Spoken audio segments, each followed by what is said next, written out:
I will take basically any adjectives I get that aren't, negatively slanting. So I will 100% take effervescent. I don't think I've ever been accused of it before, but I will sign out. Thanks so much for having me, man. I appreciate it.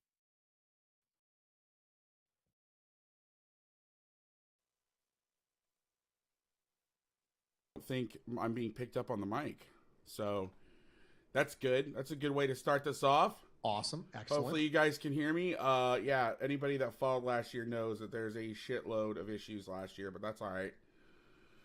We're gonna get right into it. I know a lot of people watch this on replay, so we're just gonna roll.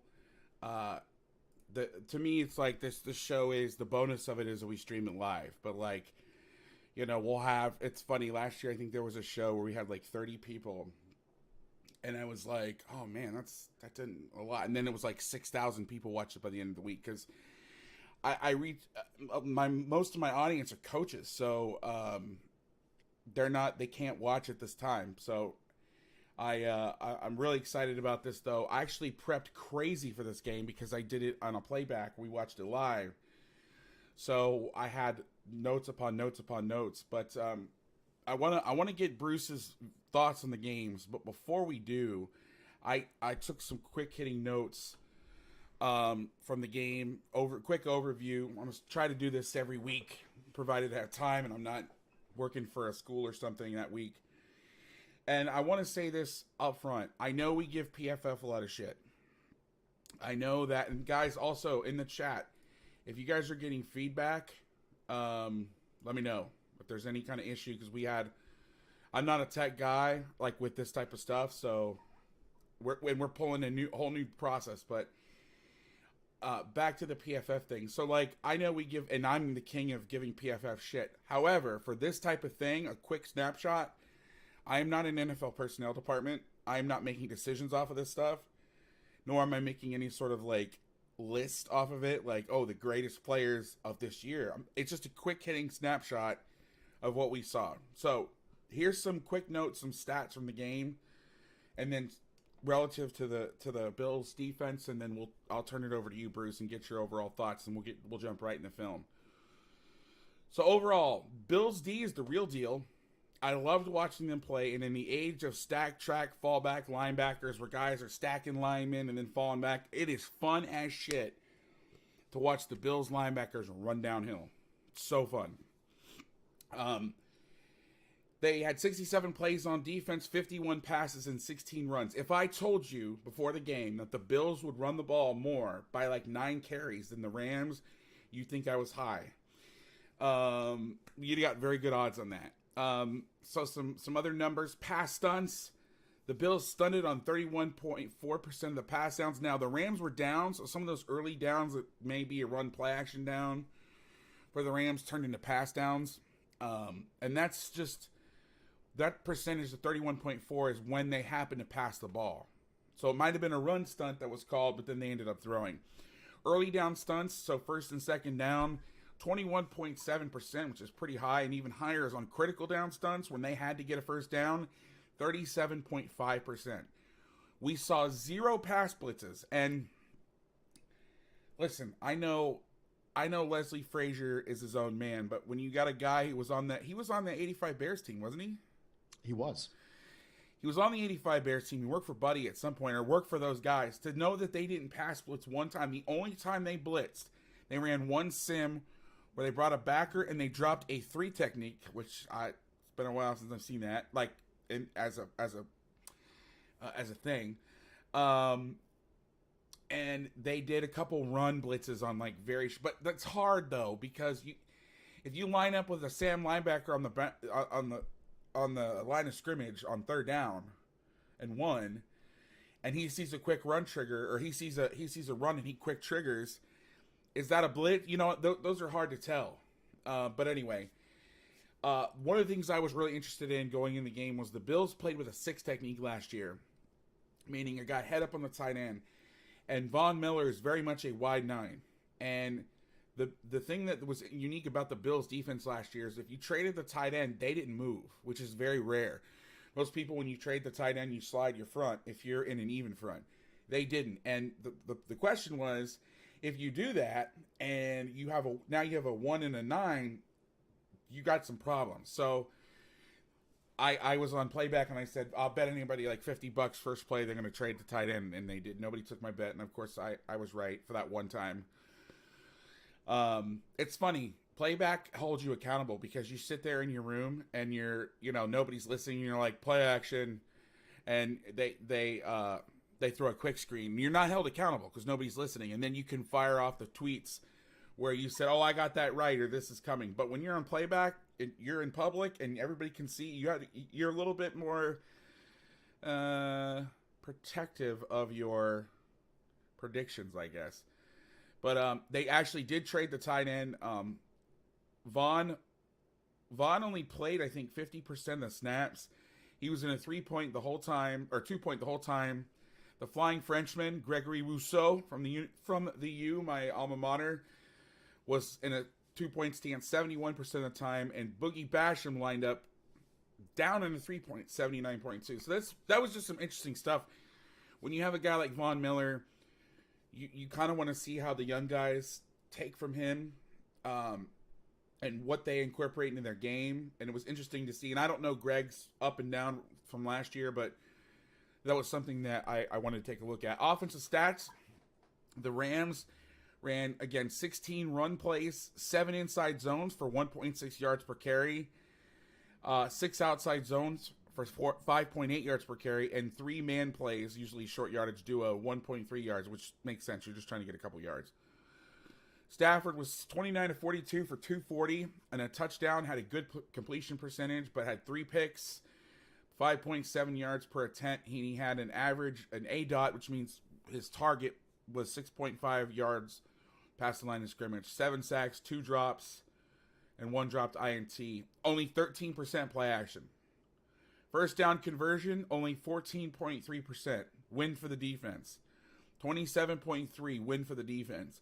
And then they actually, third down, were 50-50, which is good for the offense, and they were 2 of 3 on third down conversions. Ed Oliver only played 17 snaps. Did he get hurt? Yes. Okay.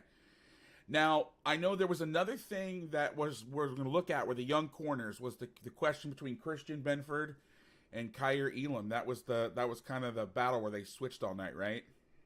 Yeah, they rotated series. It went Benford, Elam, Benford, Elam, and in the final drive of the game, they used both. Man, you were awesome. You're on that. Okay, so it wasn't quite a straight, like, you go every other one. Okay. Benford had 38 snaps. Elam had 30. Again, PFF rating warning, asterisk. Benford graded at 67.1, and Elam graded at 51.0. Again, I'm going to say this all year. You get sick of hearing me saying this. For me, for what I'm doing, having Bruce on talking about the game, watching film, those grades are great to reference. If you're the DB coach for the Buffalo Bills and you're like, well, coach, Benford had a 67.1% PFF rating, that's how you get fired. I suggested in a staff meeting one time when I was coaching small college football that this person has a 3-star rivalry. I was just referencing it. I wasn't even saying like we should get him because of that. I referenced his star rating, and after the meeting, Leck is like, if you ever fucking say that again, I'm firing you. So, I'm just context. All right, every snap was nickel, but there were variations of the front personnel. The Rams were 100% 11 personnel. The Bills were in 2 outside backers with 2 inside guys and 2 inside backers. So your typical nickel package with 2 edge rushers, 44.8%, so 45%. They were in a 3-3-5 personnel where they had 2 inside backers, 1 outside backer, and one of the ends was more of a stout, like D lineman, 30% of the time. And then they were in a true 4-2-5 personnel, which you got 4 down linemen. There's those guys that are D ends are being counted as D ends. Now, how scientific is this? It doesn't matter. 25%. Coverage snapshot, cover 3, 32 times. Cover 2, 15 times. Stafford was 90% against cover 2. But his ADOT was only 1.1 yards, which means, in layman's term, he completed a lot of passes a yard from the line of scrimmage. The Bills did a great, especially when they got up, and I guess that's how you design your defense, right? You put your trust in Josh Allen. You go down the field. You get a lead, and then you play soft coverage and make them dink and dunk, and then rally up and knock the shit out of them, and then eventually get an interception or force a fumble. So, I mean, that's where pass percentages, completion percentages, horseshit. And that's where I will say, like, analytics, like these type of analytics are great. We used to look at completion percentage. Completion percentage now, I mean, if the volume's too low, I can turn it up. I will 100% turn it up if it's too low. I just didn't want to spike. Oh shit, I went off here. See, I'm not good at this. Cover 4 8 times, cover 6 6 times, cover 1 2 times, 2-man once, and then 3 snaps of red zone. Again, 0 snaps of blitz versus the pass. PFF top 3 ratings overall: Von Miller, Boogie Basham, and Jordan Phillips. On rundowns, it was Matt Milano, Jordan Phillips, and Von Miller, who apparently can't defend the run. In pass rush situations, Jordan Phillips, Boogie, and Vaughn were the top 3. So Jordan Phillips had like a 90% rating on pass rush. So of course he didn't have the disruptions, but he wasn't. Vaughn was like, and again, this is what you pay for, right? You pay this guy, he gets 2 huge sacks. He's only on the field half the time. And then some of the plays he runs himself out of, but it's those plays that he makes that are why you pay him. So Vaughn had a lower average in pass rush than Jordan Phillips, but he had the top rating in like disruptions and things. Coverage, here you go. Here's a stat for you. Now this is a small sample size. Top 3 coverage players. Von Miller was 1. Now, how many times did he drop? I didn't see that. I just saw the percentage. Tremaine Edmonds was 2, and Micah Hyde was 3. Jordan Poyer was like last. Von Miller dropped once on a zone blitz and redirected and passed a drag route off to the 3-tech. You mentioned before they dropped the 3-tech. It was Jordan Phillips that they dropped on a 3-man rush where they brought Milano, and Miller like passed him off, and that was he redirected the route and then passed him off, and apparently that scores you good. It was weird because it said 79.7, so that made me think that I was confused by that. Like, did he get a 3? How do you get 75.7 on one drop? That's what I don't understand. I don't know. And then just real quick, I don't want to get too deep in this. There's a lot. Top combinations. The Rams ran 9 vertical, and this is how PFF does routes. Deep combinations, vertical 9 times. They ran outs in the outside curl category, China, which is a hitch in a corner or an out, any kind of high-low on a corner, 7 times. And then smash on deep to short, which to me is the same thing, but they did that. They counted that as 4 times. They ran this shit out of corner flat, and we'll see where the big pick was.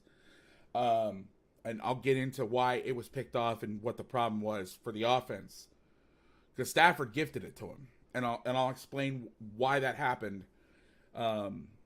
And all that. So, enough stat bullshit. I know everybody wants to get in the film, but I wanted to give some context. There's some issue with the audio not coming through on both sides of my headphones. I'm not sure. So I'm on mono. So, and I kind of jerry-rigged this together at the last minute. So I'm just going to keep moving. We'll get it fixed for next week. I promise. So Bruce, give me your overall thoughts while I get the film ready. My overall thoughts on this game is this feels like the accumulation of everything that the Buffalo Bills have been trying to build since Sean McDermott came on board in 2017. The back end of this Buffalo Bills defense has been very, very similar for the last couple of years. The only reason why it wasn't almost identical this year is because Tre'Davious White was hurt. But Micah Hyde, Taron Johnson, Tremaine Edmonds, Matt Milano, Levi Wallace, after being a starter in Buffalo for 3.5 years, ends up going to the Pittsburgh Steelers this past year. He fills the role. Oh, who's that? It's Dane Jackson, who's been around. And so the back 7 has looked very, very, very similar. The front 4 has been very, very different year over year. And it almost felt like the Buffalo Bills knew that they need to get a good marriage of pass rush and coverage. And they had one thing kind of isolated. They isolated the variable and they said, okay, well, we're just going to keep keep fiddling with this until we get it right. I mean, 2017, Sean McDermott comes on board. He cuts Marcel Darius, which is a big deal right off the bat. In 2018, they add Star Lotulelei and Trent Murphy in free agency. They draft Harrison Phillips. They claim Jordan Phillips. In 2019, they draft Ed Oliver in the first round. In 2020, they sign Vernon Butler and Quentin Jefferson and Mario Addison in free agency. They draft AJ Epinesa in the second round, and they let Lawson and Phillips walk. So again, a complete overhaul. In 2021, they draft Gregory Rousseau, round one, the Flying Frenchman, as you mentioned. Boogie Basham, round 2. Then in 2022, they sign Von Miller and they bring back Lawson and Phillips. Every single year, there's been significant changes on that defensive line. And if you compare that to basically no meaningful changes on the back end, this is what they were trying to accomplish. They had these back 7 players last year. What they didn't have was they didn't have Von Miller. And I think that I mentioned it when they signed him, but I can make an argument the most schematically impressive part of this isn't Von Miller, it's Daquan Jones. And one of the things the Buffalo Bills did not have last year was they didn't have a 2-gapping 1-tech. When you had a 1-tech up front, you didn't really trust them to handle 2 gaps. When you play in nickel, as much as the Buffalo Bills do, you're really putting a lot of stress on your linebackers when you don't have a 2-gapping 1-tech. And so when you look at Daquan Jones, who played 69% of the snaps for a 1-tech, that is staggering level of percentage, especially in a rotation-heavy defensive line, the way that Sean McDermott and the Buffalo Bills have historically done it. And that takes a lot of pressure off of the linebackers and allows you to play people like Gregory Rousseau, people like Von Miller in the 2-point stance, wide if you have to, and not have to worry about it because you have a guy you trust to carry that extra gap and not put that gap on Tremaine Edmonds. You know, Tremaine Edmonds has been fairly embattled amongst Buffalo Bills fans. And part of it's because, quite frankly, they were asking him to cover 2 gaps as a middle linebacker, and it's really, really difficult to do that in the NFL. So I actually think that Daquan Jones is one of the stories of this season so far for the Buffalo Bills because he's everything that you thought schematically he was going to be able to give, and it trickles through the remainder of the defensive line and the defense as a whole. It feels like this game was the final form, right? If you're playing a video game, this is the final form of the boss, right? For the Buffalo Bills defense. They've been shooting at it 2017, 2018, 2019, 2020, 2021. 2021, they had the number 1 defense in DVOA and pass DVOA, and it still wasn't this good because that wasn't qualitatively what they wanted to look like. But I feel like this is. I think one of the questions after the game was, and by the way, real quick, this is not a technical issue. Surprisingly, this is Bruce's, this is kind of his deal. Like, nobody's ever seen his face. So I don't want you to think like I was just like, nah, Bruce, you can't come on camera. Guys, at about 7:20, I realized, oh my God, I only did solo stuff on OBS last year. How am I going to pull him in? And so I was scrambling. It was brutal. So I'm lucky that I almost canceled. At like 7:40, I was like, this is over. New computer. I realized I didn't have, I don't know. I've been doing projects this week for other teams. And I love doing this, but, you know, it's kind of like I fit it in where I can. It's a side thing. It's for fun, right? There's no huge sponsor. Or there's no sponsor. I mean, like, I just do this for fun. And so sometimes it gets kind of pushed to the side until about 7 o'clock. And I'm like, holy shit, where the fuck is everything? So, yeah. But I'm hoping we can get some of the glitch stuff. I know there was a bunch of echo issues last year, which is why I switched to Ecamm. But my Mac, sadly, it's dying and it won't let me do film. This film is going to be awesome. So I got a brand new PC, like top everything. I spent an ungodly amount of money on it. And I bought it to work remotely for college teams as an analyst. But then I realized that people don't like to have people remoting in for 1 or 2 weeks at a time. So I'm not even really using it for that this year. But the video is going to be top notch for my Tuesday night football show. So that's all that matters. All right. Priorities. Let's get into the film. I'm going to switch over. Hopefully I don't have any problems.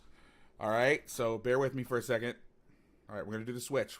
1, 2, 3, we're going down here. We're pulling up the film. No, get the zoom out of there. We don't need the Bruce zoom. All right, hopefully we got it there. All right. I'm going to do my best. I think at some point on OBS I have to I got to talk. I don't know what's going on here, but I'm going to have to mute myself when he talks, and there may be some overlay or overlap of audio, but I'm going to do my best. All right. First play of the game. Okay, I'm going to try to hit every play. It may be super fast. Oh, look at that beautiful quality stream right there. Look at that film. Look how smooth it is. Let's go. All right, so first snap, I said in playback, they're going to trade the tight end. Now, that was the first thing I was looking for. You see how the Bills slide their fronts. You got the Flying Frenchman, and that was a joke. Me and my buddy, during the pandemic, we started a NCAA 14 dynasty, and we took over the Canes. And I have a French last name, and I hear about it all the time from my friends. So when there was a Rousseau on our team, we got so excited. And then we saw him, and we're like, that doesn't look like a Rousseau. But he's not. He doesn't look soft. That was basically it. So we called him the Flying Frenchman. I know, hilarious joke, right? Hilarious. Anyway, so they trade the front. Rousseau's in the 6. Now this is a newer play. I think the Rams, or they reclassified it. And I'm going to talk more offense this week than I normally do because I know a lot about this offense. One of the things that the Rams, when they jet motion, the first thing they're looking for, are you sliding or spinning or doing nothing? So you can see the slide. So what they're doing here is they're running split zone, or they're running zone, and this guy's going to come up through. And he's going to follow, depending on what happens, he's either going to follow him or hit downhill. So it's your old Wanda. It's mid-zone, Wanda. But then they have this guy come through and try to get the backside edge or get an extra inside blocker. Second play, no snap. Skip that. So you can see right off the bat, what they're trying to do is they're trying to pull the nickel in the box. And you'll see this all night long, where they're going to motion this guy down in here to try to pull the nickel in and then get Cooper Kupp to dig him out or force him to fit the run.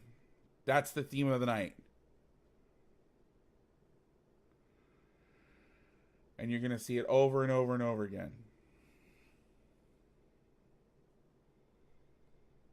I'm going to do something real quick. What were your initial thoughts as the game started on that first drive? I believe they call this vamping in the industry. I don't know. I'm trying to do some over here. What did you think coming out on that first drive and what we're about to watch? Like, what were your thoughts? Where was your head First at? thoughts were, I'm grateful that we have Taron Johnson as the Buffalo Bills community, because Taron Johnson continues to be one of the most underappreciated nickel defenders in football. And the reason why the Buffalo Bills can consistently play 99% nickel is because Taron Johnson's got a little Bob Sanders in him. And Taron Johnson will come down and absolutely fit the run like a linebacker. And so if you go into the game and you say, okay, here's what we're going to do. We're going to make Taron Johnson fit the run. The Bills are like, okay, we're fine with that. We have no problem with this concept at all. We're completely fine with that. If anything, he's better fitting the run than he is doing other things. And so the Buffalo Bills, there's a reason why they were very proactive in re-signing him last year. And it's specifically because they don't want to bring a third linebacker on the field. They don't want you to be able to dictate to them by your packages. They don't want to play a team like the Ravens and say, oh no, we have to pull a third linebacker because their third linebacker is never going to be as good as Taron Johnson. So they don't want to say, we don't want to be dictated to from the Ravens and from the 49ers and from other people who might want to go a little heavier. We're just going to roll Taron Johnson out there. And if your plan is to try to get him to fit the run, we trust him. We can do it. Well, the weird part is, for me, maybe it's because I'm not choked up on the mic. Is this better? Tell me if this is better, because I'm talking away from it, so that's why it might be muffled. So let me know in the chat. Okay, so the thing that I didn't understand It's like you try this concept early on. Okay? You go for this, right? But Cooper Kupp, watch Kupp here. Now, I know it cuts outside of him, but look, he's basically blocking the dude. And you'll see this a couple times where he blocks him into the play. And I don't understand. I don't get it. Like, what the hell is going on? All right, so now we have 3rd and 8. First, so we're going to get palms over 1 and 2. For those of you who don't know palms, it's also known as 2 read. It's basically quarters, but it allows your corner to play the flat because your nickel's out leveraged. And he can't get to the flat right now. So basically allows the corner to play the flat. Really good disguise. Right here, you're not sure what coverage it is because the corner's pressed. He presses and then sinks off. Really good disguise. I also got a kick out of Richard Sherman online saying this is the future of DB play. All right, so now that I'm not on camera, I can bring the mic closer to my face. I'm sorry about that, guys. I have one of those big honking dynamic mics or whatever you want to call them. Or it's not a dynamic mic, condenser mic that like with a pop filter that like takes up my whole face. So you can see early, you can see the backside safety. He's poaching over right here. He's looking, he's going to get, it sees its pass. He looks front side. Everything disappears. So he drives, he sees 3 sit down. And what this tells me is I trust this guy one-on-one, which I thought was very interesting because with these young corners I was hearing before the game, it's going to be a problem, it's going to be a problem. But they left him alone. They didn't run coverages where, like a lot of people run when you run stubby or special, where you have him play 3, him play 2 on the vertical and double the backside over here. You didn't see that almost at all that I can remember. So Leslie did a great job. All right, we see our first loaded front. So we got 3 guys to one side. Now, I'm going to tell you right now, if it's loaded over here and I'm the Rams, I don't think they're going to bring him in a lot. I'm thinking 2-man games here, or you'll see later in the game where they come like this. They want to keep him on the edge on 70. That's the matchup they want. You can see Stafford pulls it down, makes a great throw. Good completion. All right, so they get back. They get into empty. They can the play. They get the nickel in the box. Now they do their motion. They get the nickel in the box. And this is what I don't understand. They are bringing him into the play. If they would have left his ass out, and I know they want to do all this motion shit, and I get it, but here's the thing. As a defensive coordinator, when you're game planning this shit, my old mentor used to say, look, right now, that's a 2-back offense. That's a 2-back offense. Yes, can he run out and do this shit? But he cannot go vertical. That is one less stressor. And that is one of the things, the reason, and I shit on him a lot. It's funny, I shit on him a lot. And then finally, this offseason, I came around to falling in love with the offense and studying a lot. But this is the shit that just irritates the shit out of me. And this is where they limit themselves. You've got him here. If you just run this play, this guy is not in the box. If you just do an RPO. Block and step him off and do an RPO. You've taken him out of the box. But now he goes over here and they spin him down and now he's in the box and he's there. Now they have an extra guy. I don't understand it. And he gets in it. I know he's not the primary tackler. He actually runs by it, but I'm just saying, like, you can see, and it's like, all right, guys, they're bumping. Like, don't do this. Just run split zone. And that's what I don't understand. I know that they get too cute. It's just weird. All right, so they're going tempo here, 4x1. This is an awesome play design. So you drain out 4 strong over here. The corner sees him blocking backside corner rolls with a nub tight end. I'm thinking corner route. If I'm the corner, I got to play the 7 to look front side. So I see him 7 route being the corner route. I see him blocking. I can now get depth and look for something coming back over here. I throw his ass by. There's nobody out here. Great play design. Except he runs right in the defender like a jackass.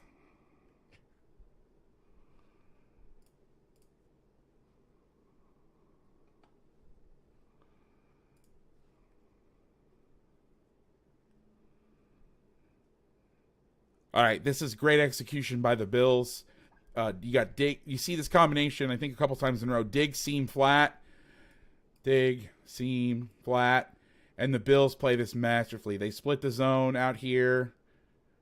Also, I got to give a shout out to the Bills, man. Like, for as much shit as I heard about these guys being talked about, like, oh, they may be the weakness, they asked them to do some press palms is not easy. I got to get up here, knock the shit out of somebody, and then get my eyes back and potentially play a vertical route. I know, well, so this is cover 2, but they do it in palms too. It's wild. People were asking me the other night in the playback, this is called a sail technique. If I have a flat zone, because you can play a true halves when these guys are close. I have said time and time again that cover 2 is not meant to defend 2 receivers. The exception is when they're tight. But if I get the threat of 2 people in my zone, whether it's 3 coming out this way or this guy coming out, I'm going to flip my ass to the sideline.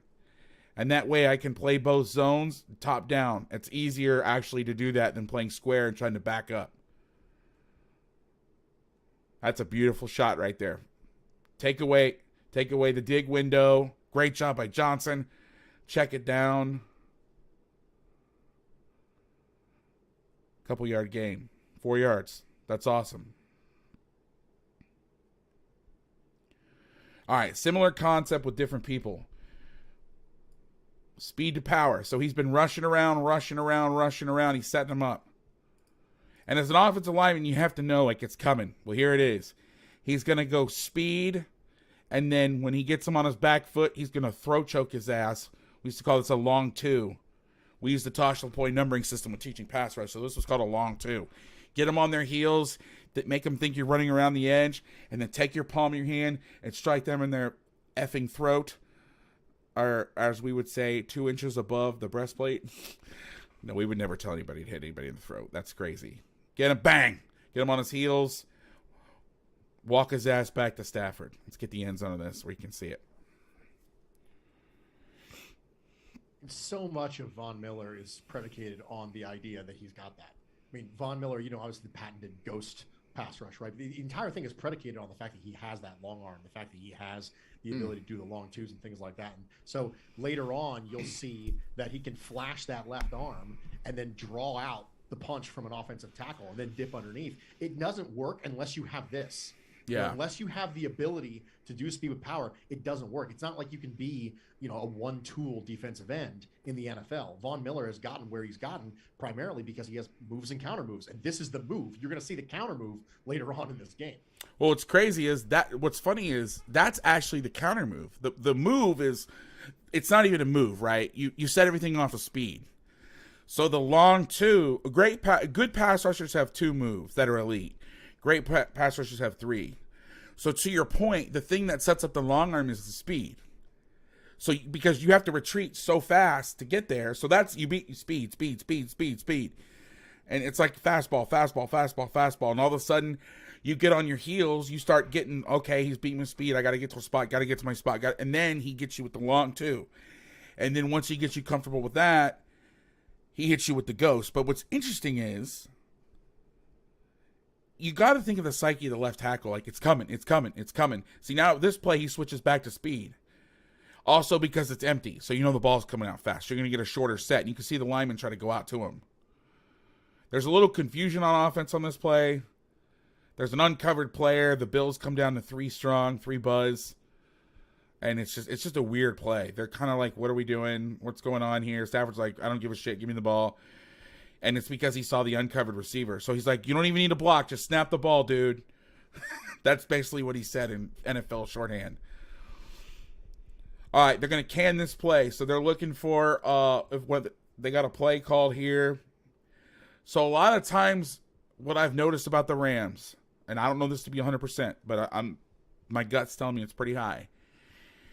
When they're in a run formation, this is a run formation. They're under center. They got 3 guys. Now, can they pass it? Absolutely, but you're thinking run play action. What I've noticed is on early downs, this is 1st and 10, first play of the series, okay?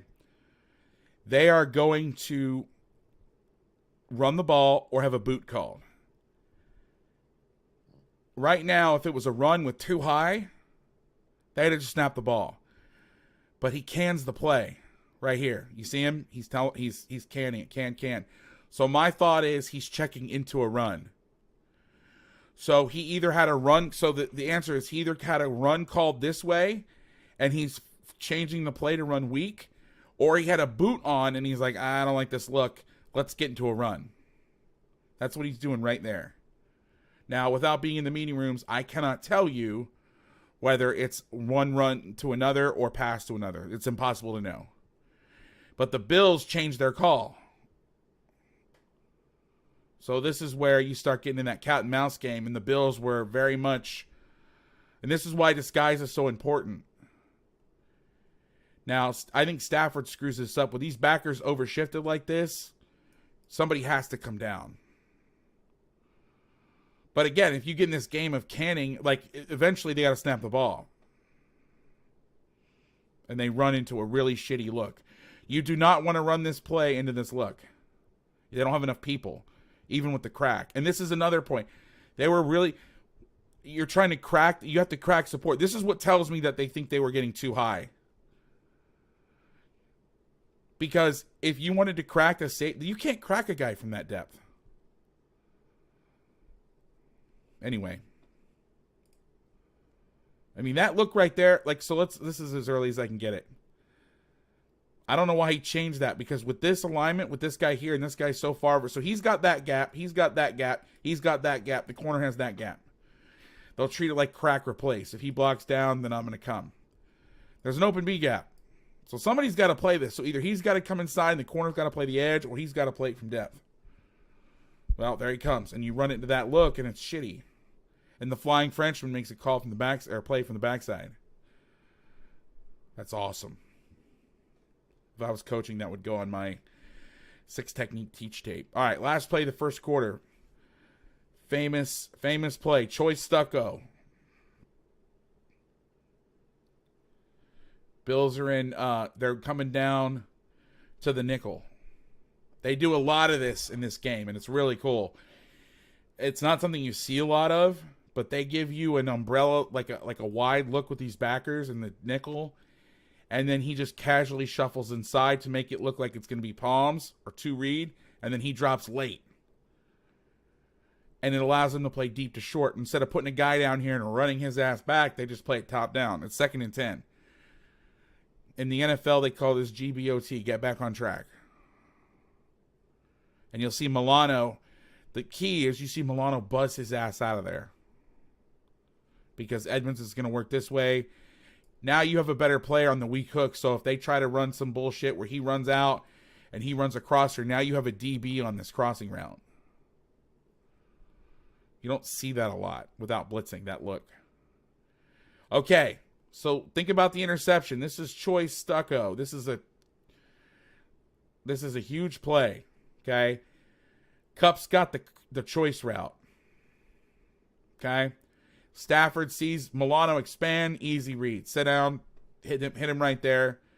Gain of 5 or 6. Okay. But remember that. Remember that play. Because they do it a couple times, and then the pick happens, and you'll see where it plays out. And why there's confusion. Great disguise here. So we got 3rd and 4.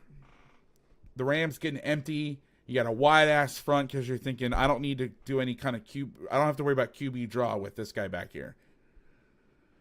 So it looks like cover 1. Smells like cover 1. And then they roll back to Tampa 2 with the nickel playing the half. This is where you screw people. Corner up top. We call this two press or 2 engage. Make it look like man. Sail it. You got the back in the flat.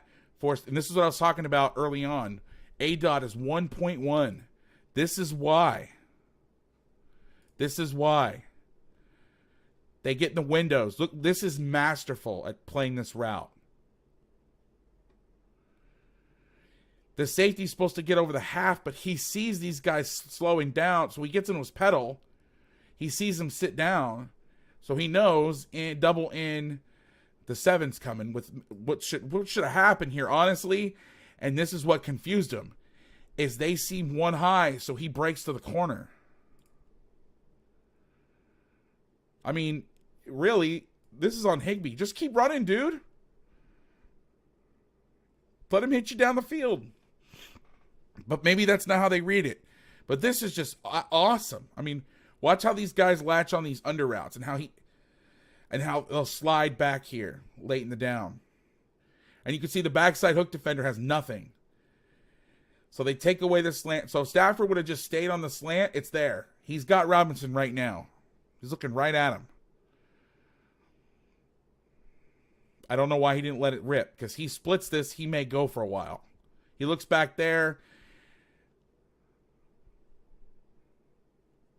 They slide off, ball's thrown. Gain of 0. 1, 0. 4th down. Got to kick it.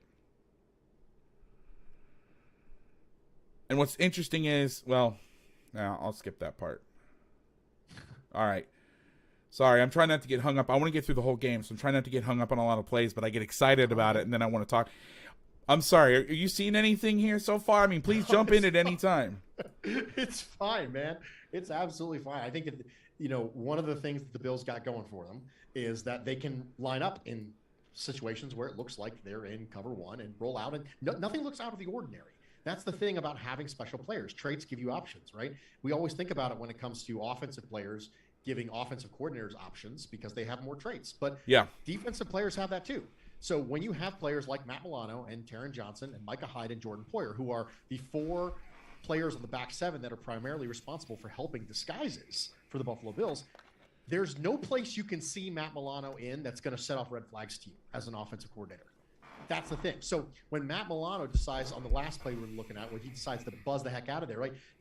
Nothing's out of the ordinary. When Matt Milano walks up over a nickel receiver, no one's going to think twice about that. When Taron Johnson's all the way in the box as basically a stack linebacker, no one's going to think twice about that, because everything is so versatile with those players. That means nothing's going to set off any sort of bells and whistles for a defense until after it's too late. So you can have a tight end like Higbee, right, who's literally saying, okay, no, this is absolutely single high. I'm going to run this corner route, right? And he is 4 steps into his route already, and it's just now starting to develop.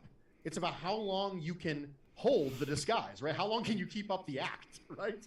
And Micah Hyde, Jordan Poyer, they have such good communication skills. They've been doing this for so long. They can hold the disguises longer into the snap, get really, really deep into their fakes. And then you have, scenarios where we don't know if Higbee's supposed to read that, by going deep or not. But even if he was, he's committed. I mean, he's 5 steps into the route before he figures out what's going on. And that's the thing that makes it work. That's why you can have the number 1 defense and not have a dominant pass rush like the Bills have had the last couple of years. They didn't have Von Miller.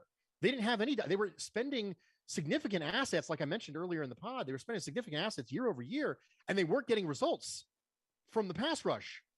But they still had a top defense because they had these players in the back 7 who can do this stuff. Yeah, absolutely. And you're right. They don't talk about this as much on defense.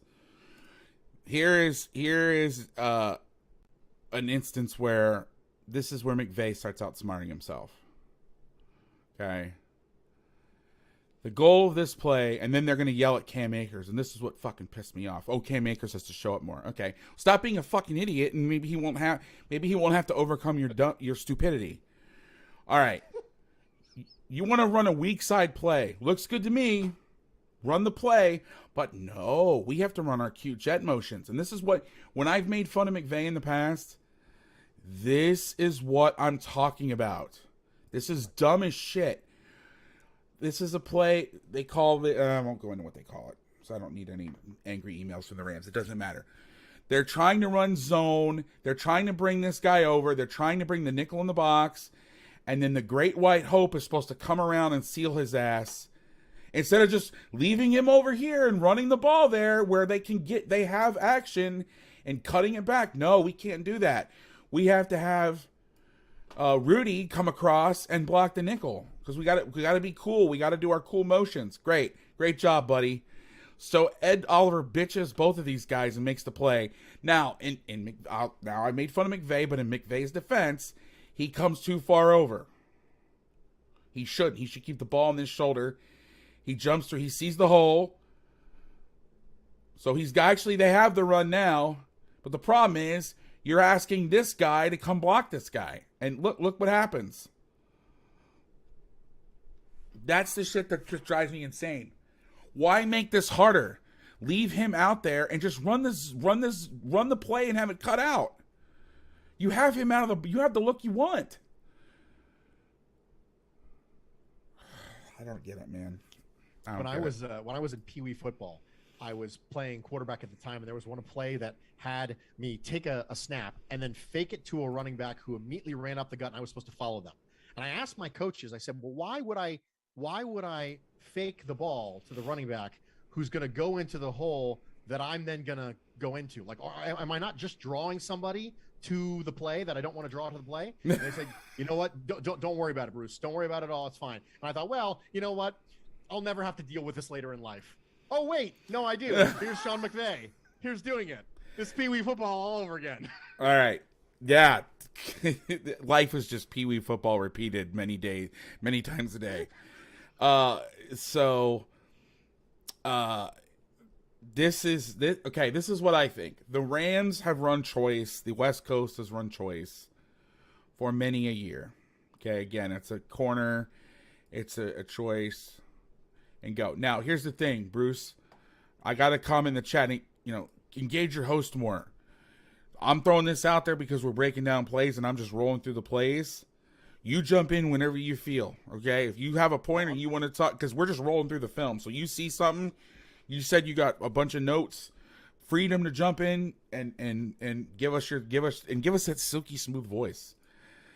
Hey, you keep going. If I see something, I'll grab it. Can you give me the Batman, the non, or no? Can we not get that peek behind the curtain? Your non-podcast voice. You can't hear the non-Bruce voice. No. All right, cool. Well then, all right, I'll enjoy it. Got to keep the facade up. All right. Well, what's crazy is your regular voice sound like I don't give too much away, but your regular non-pod voice sounds like you sound like Will Arnett. So I thought that was your voice. I thought that was like your on-air voice. He's like, "Hey, Coach Vass, this is Bruce Nolan." I'm like, "Whoa." All right. So here's what I'm thinking here. Since they're used to running this choice concept, this is not a choice route. This is a stick it and go. I think Stafford, for some reason, has a brain fart. And then after his brain fart, he goes, "Oh, shit," and then he sails the ball. This is one of those where I think it's choice. Oh, my God, he's breaking out. Oh, shit, he's breaking out. Oh, my God, I'm releasing the ball. And then he throws it high. He missed high all night. But that's my gut feeling. I know this is not a choice route. He's giving him like it's a choice route. Like you see the little stutter. He's breaking out. This is also unnecessary arm angle for Matthew Stafford. If you see from the other angle, I don't understand why he needed to drop the platform for this particular throw. It almost looks like you said, he brain fart. He almost looks like he changed his mind from the time he started to wind up to the time he threw it, because there was really no need. Let's watch his helmet. So he's reading this defender in here. He's reading this guy. And it's like, and he starts his wind up before he throws. Like and I think he was trying this no look shit, but I don't know if it's his elbow being jelly or what, but like, because here's the thing. I've watched this option route 1,000 times. This is not an option route. And I don't want to reveal sources or anything, but I have some friends that, like, let's just say 100% on this, that this was not an option route. That's all I'm going to say. And it's like, oh shit, he threw it like this guy's wider than he would ever be. Because usually the option route, they're really going to break here. They're not going to go hop and jump out. That's not how you run it. And so I talked to my friend and he confirmed this, that it was 100% not an option route. And I don't say many things with 100% certainty. Like, if you've ever watched this show or ever talked to me, very rarely will I be like, "This is one." I'm telling you, this is 100%. This is not this is not a debate. Now, whether he screwed up and didn't read it right or went, "Oh shit, it's not an option round, I forgot." That's up for debate. But I'm talking about the actual tight end option round. My friend inside of that building told me it was not an option route. So just putting that out there, because I saw a lot of discourse on Twitter. And again, this goes to my point that's all the time. You know, you only know if you're in the room. This is one of those things where I actually got to, quote unquote, be in the room. Like, I talked to somebody there and was like, dude, this didn't look like an option route. He goes, no, it wasn't. But you deal in probabilities a lot of times when you're dealing with film, unless you are either in the room or know somebody in the room. You're dealing with highly probable, less highly probable, not highly probable, based on what I can see in front of me. And in this case, you have a hard, fast rule, not a probability. Yeah, well, I don't know if anybody watched Billions, but this would fall into the I am not uncertain category. Like, what's the guy's name that acts? Did you watch that show ever? Billions? Did I lose you? I've been meaning to get around to it at some point, but I just never did. It's really great. It's on my list. But they have a thing where he'll be like, "What's your certainty level?" And he goes, "I am not uncertain," meaning like it's basically he paid someone off to get inside info. So, yeah, I'm not uncertain. You want to know why the Bills are great on defense? Okay, first of all, before I get into that, the motion is I get what they're trying to do. Now you're trying to draw. If you're going to try to draw Milano out of the box, run the ball at him. Don't run the ball at the guy you're bringing into the box. And I get the point. If Sean McVay was sitting here, he would probably say something along like, 1, fuck you. I've heard all the shit you've said about me, which of course he hasn't. And 2, would you rather me run it? I can't. I tried to do a Sean McVay there, and it was brutal. Would you rather me run it Milano or this guy? Well, okay, fine, Sean. But neither of them were good. You want to know why the Bills are great? They're on a light box playing cover 2. Look at their safeties. And they hold the number 1 play that the Rams run. Wow, that was a tongue twister. Or number 2 play the Rams run to 4 yards in Tampa on first down. In a pretty even ball game. That is a sign. When I saw this play, I went, this game's over. In my head. Now, I didn't say that. You got Von Miller 6 here, actually. So I love this. We're gonna kick Von's ass. We're gonna kick Von's ass. Oh yeah, sit down, Tyler. Now, yeah, at the end he gives some extras, but I love this. This is when you teach 6 technique. If anybody's ever followed me on this shit, you know I will live and die with a 6 technique at the level that I coached at. This is why. You're not digging shit out of this gap. When you play run defense, either I got to play the run with my body or his body. This is his body. If you've ever heard this and you're like, what are you talking about? What does that mean? Here it is. That C gap is open right now. Of course, the ball's not going there, but if you were to take a snapshot, the C gap's open. Watch what Miller does. He puts him past number 70, and he actually is on the line of scrimmage so he can play the cutback. Now, late in the down, yeah, the runner basically runs into him. Miller loses his balance, and the Higbee finishes on him. Pause. All right. Boot. This is how you fit boot in 3-week coverage. So they're buzzing down. They did a good job of mixing it up. Nothing crazy. 2 with 3 with different rotations. But they did enough to really, really get stuff going. Okay, so you're going to see... Remember how I said earlier that they'll can plays to runs, or they'll have a boot on and then they'll can plays to run? Right. I think they thought they were going to get 3 deep here. Something told them they were going to get 3 deep. I think it was the alignment of this guy right here. Because you know, they always say safeties lie, corners tell you the truth. These guys are showing back here, but my man here's playing off thirds. You can't come up here and bitch this guy and then be soft if you've got him man on man. You can't. So Stafford probably looked out there and went, okay, they're rotating. Let's keep the boot on. That's my guess. Okay.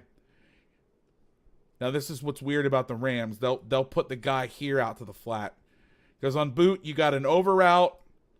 That depends. You're booting strong. You usually get somebody on the corner. You get somebody to take the top off out here or come back. You have someone in the flat, and you have some sort of crosser coming with you, right? That's boot 101, and then maybe some sort of throwback. But the Rams are so creative with their formations, they'll do this. And they'll send the play side receiver out in the route. Johnson. It's Johnson, right? Yes. Yeah, Johnson. Mina would be so proud. Taron Johnson here sees him go out the flat. It's cover 3. He's got him. They play it. Let's watch the underneath droppers and how they play.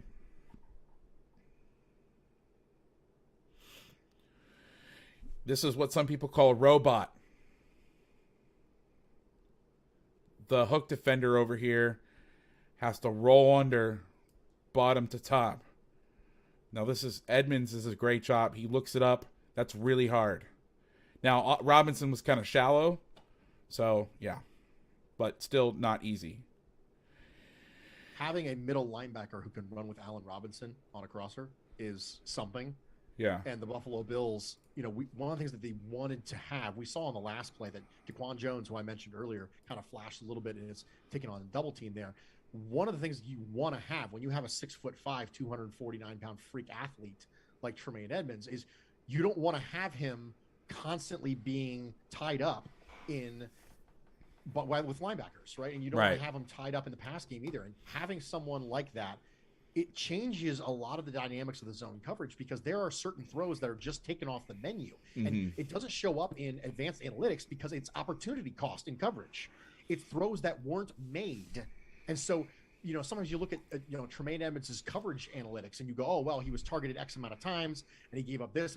What you don't see is the throws that are not made due to his presence. Right. This is one of those things. Now, a lot of it for this particular game was Matt Stafford just not making it to Allen Robinson. Allen Robinson historically, when you look at his role, filling the Odell Beckham role in the Rams offense, he's going to be that X backside isolated receiver. And Stafford never made it that far. He never made it to the backside for a lot of these plays. But this is an example of one where I think that he probably could have if you didn't have an absolute freak running alongside of Allen Robinson across the middle of the field. So it's just one of those scenarios where, again, traits give you options. And having freak athletes, you can have all the great coaching in the world, but you got to have freak athletes to make it go. And Tremaine Edmonds is a great example of something. It's not going to show up in the stat sheet. It's not going to show up anywhere, but it's a good play because it took something off of the menu, something that otherwise would have been preferential. Absolutely. Absolutely correct. And what's the joke? He's only 24. Everybody says that every time they talk about him. Every time. He's only 24. When he's 27, he's only 27. So we got a loaded front here, meaning 3 guys to one side. The line thinks that this guy may blitz. They're pointing and they're fanning out. Then they're going to try to get a double on Vaughn. Which, I get, and I've talked about this before. You put your best pass rusher away from it because they don't know what to do. So I'm surprised the back. I know they're trying to get 5 out in the route, but I'm surprised the back is not here. Oh, you can't see my mouse. You can only see when I draw. I forgot. So the back was here to help out and chip or something, but they actually try to get him out. They're actually running the same play that they did on the interception. Or no. Yes. It's similar, but it's... No. Away from it. It was the same. Sorry. All they're doing here, they did this a lot. They're high-lowing the nickel or the corner. That was basically their game plan. It's complicated as football can get. It was either a high-low in the corner or a high-low in the nickel a lot of the times. And you can see here, they get the high-low. They give the rat the cheese. Oh, he actually plays this, but he sticks it in there and they get the first down. O-line does a really good job of picking this. This is not easy. You have one of the best pass rushers in the last 20 years on one side. You have Ed Oliver, the Flying Frenchman, and help me remind me, is this Boogie? No. 92? 92 is DeQuan Jones. DeQuan Jones, that's what it is. Okay. I love this stunt. I've talked about this a lot out of the 5-0 stuff. Now, I always say you have to have a really athletic guy to do this. And Oliver's that guy, to have a zero technique loop. And they do a good job of setting this up they're all coming in so the center can't. This right here is the key. If you ever want to run this stunt, I know there's a lot of coaches that watch this. They do a great job picking this up, but they would have done a better job, if it's possible, if this guy would have just taken off. The fact that he's athletic enough to slant this way and then come back around. Now, one of my complaints here is, and why I don't like the loaded front, is if you put him in a 0 and you walk this guy up in a 3, now they have to 5-0 the protection, meaning then they have to play man. Now he can't help on him, and they have a harder time passing this off because they're more in man mode. See how they all step? See how they all step to the right like that in concert? That's slide. If you all you do is you move him here and move him here or walk him up here, now he's going to be straight back. He's going to be straight back. He's going to be straight back. More man conscious, and now you can pull this off. So there's my one little critique of, and again, I know you probably are sitting there and being like, "What are you? Who the fuck are you? You know, you're not Leslie Frazier." It's something you see from Buffalo Bills a lot. I mean, it's not like having Tremaine Edmonds and or Matt Milano all the way up at the line of scrimmage, you know, either mugging the A gap or something like. It's not like that's uncommon. We saw that multiple times. The 3-man rush I mentioned earlier, where you ended up having Jordan Phillips and Von Miller dropping into coverage, did the exact same thing. They brought the linebackers up because they said, okay, now they're going to have to play man rules at this point across the line of scrimmage. So it's not like that's an uncommon thing for the Buffalo Bills to do. They just didn't in this case. If you ever ask me why I love football so much, I like the chess match, this is one of those things.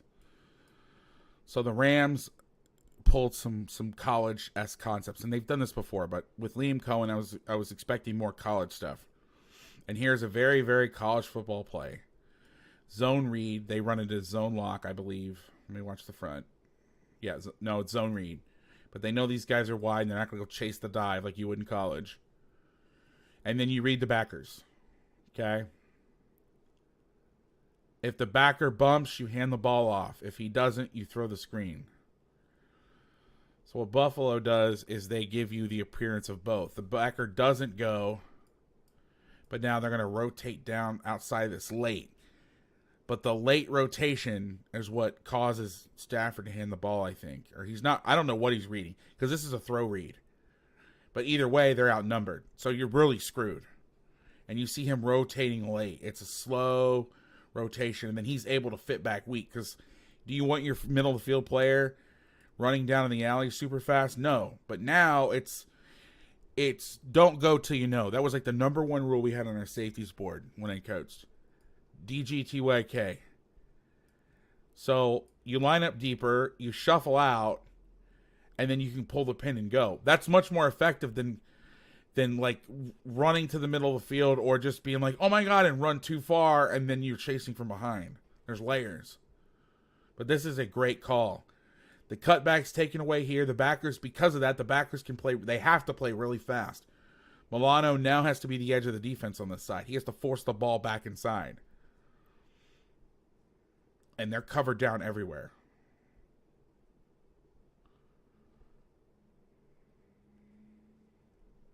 Gosh, it's so beautiful.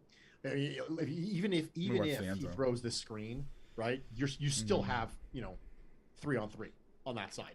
Like, there's no numbers advantage. And like you mentioned earlier, football is as complicated as we make it. It's a lot of binaries, right? It's this or this. It's high or low. It's, this or this. And so many times the idea is to put the defense in a lose-lose situation. And so whenever you get in a situation where the defense is in win-win, it's just really pretty to see.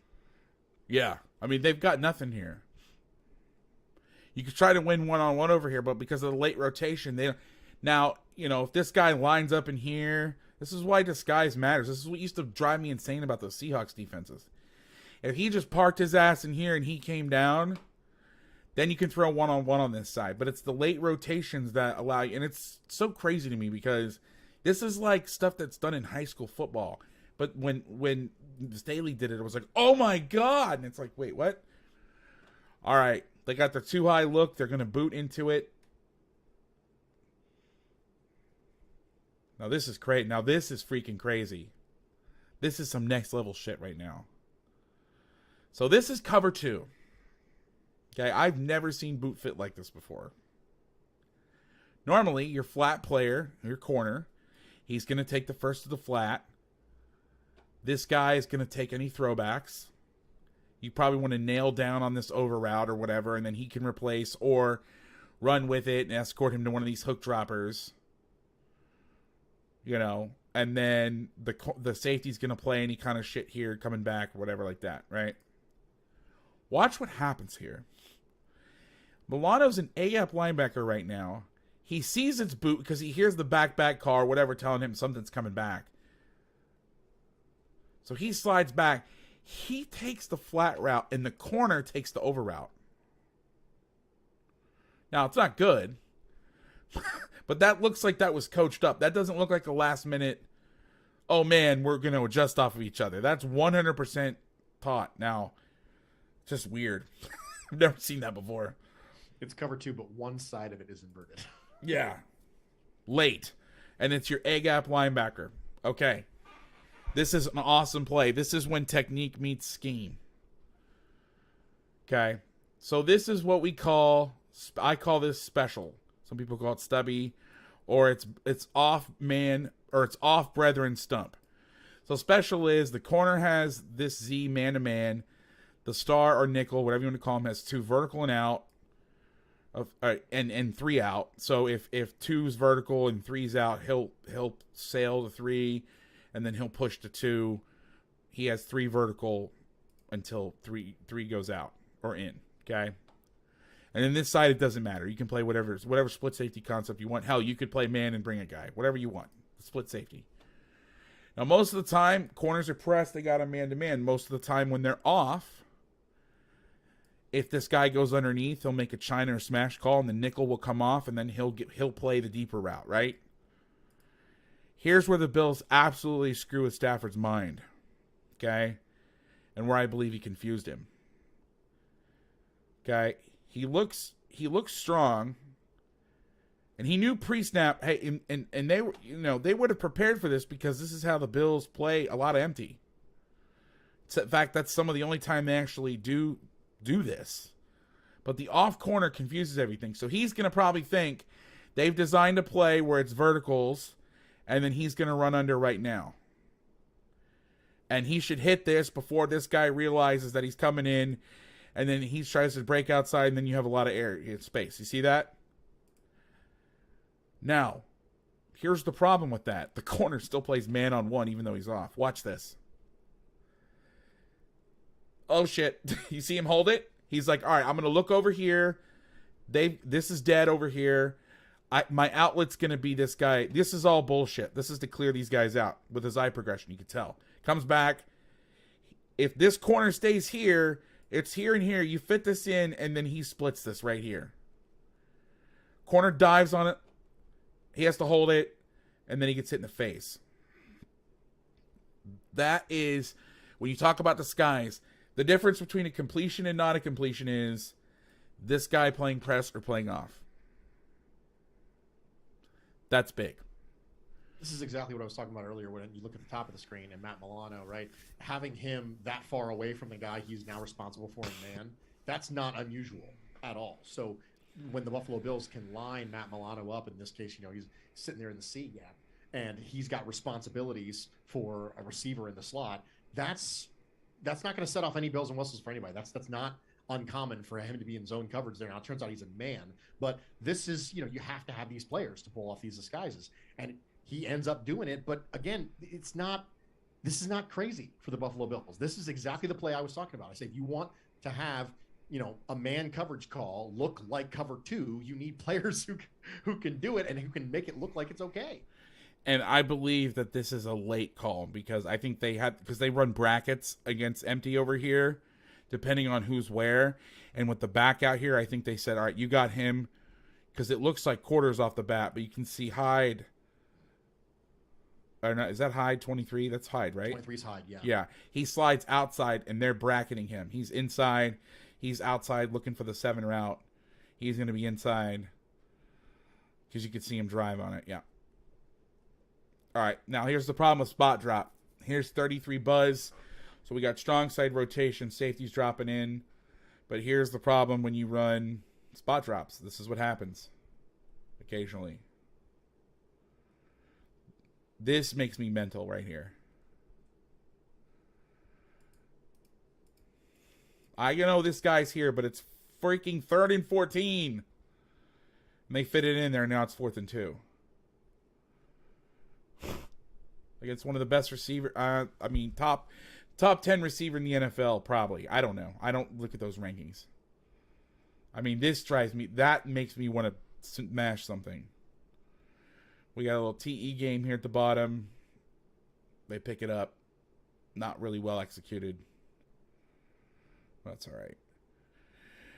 All right, here's where they absolutely screw them with the skies. He's like, dude, get out there.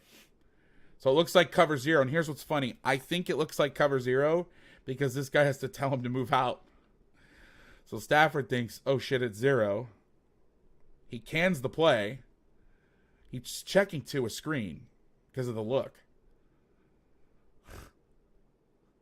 They actually call a screen in the 3 deep zone right into the linebacker. And I think he thinks it's 0 because he's down here. Be like, get your ass out here. When having a player that's, he's not dumb, but like makes a dumb mistake, helps you out. Yes, you're in the box, but why are you in the box is the question. Get out. Get out. If they line up properly, they probably run another play. All right, here's the best run of the game. I love 6 techniques, but this is where it gets hard. Over here, the Flying Frenchman. They're going to run truck toss or whatever they call it. I don't know what the West Coast guys call this. We call it truck. They're going to run 19. Let's see if I get this right. Toss, 19, sift, because you got the backside guy. Yeah. Yeah, I'm learning offense. I'm learning the names. I know the concepts, just don't know all the fancy names. And they crease the shit out of them. But now here you can see the 6 technique. I mean, this is the problem right here. So I'm going to pick up the pace in traditional style. I'm a third of the way through the game with only 45 minutes left. So I'm going to pick it up a little bit. Here's a duo play. 1st and goal from the 7. The Bills did an amazing job versus duo. Like I said, I think they had 1.3 yards per play against this. And this was not, I mean, it's red zone, but it's not like 3rd and 1. And how you stop this, I've talked about this before, is you get people in their faces. You play a 6, you play somebody, you just get people so they can't climb. And then with the fast ads from the backers, the one time they don't fast ad, they know I think they knew it was duo versus this look. And you see, and experienced backers, you can say this. All right, he's opening this way, and they're digging out. It's duo right now. So sit. So basically what you're going to do is this safety is going to end up fitting here. This backer is going to end up fitting here. And this guy is going to end up fitting right there. And then they fall back with the run. Okay. You cannot play cover 2 in the red zone. Repeat with me, kids. You cannot run cover 2 in the red zone. You can't. You cannot. This is why. When you play cover 2, the corner is told if you get 2 threats in your zone, split the zone, sail it, your bass to the sideline, and then take away the deeper throw, force the short throw. The problem here is a short throw is a touchdown. That is not a winning business model. Look, there's a lot of things that's easy to armchair quarterback and say this or that. But I'm going to tell you this, 100%. One of the first things I learned when I became a defensive coordinator, not even when I became a defensive coordinator. One of the first things I learned about defense when I was at San Jose State is never play cover 2 in the red zone or in the goal line. And I'm not talking about the red zone variation. I'm talking about cover 2. They're screwed right now. Right now, it's over for this guy. He goes here. He gets it. Fights in. He stays. With that safety inside like this, it's over right now. Touchdown. I mean, and you could see him hurrying up. Like, snap the ball. I mean, he probably got what he wanted. Didn't want to give him a chance to get out of it. And he's got to, and look, you can see Poor going, looking for the corner. And the corner's like, dude, what do I do? He's wrong either way.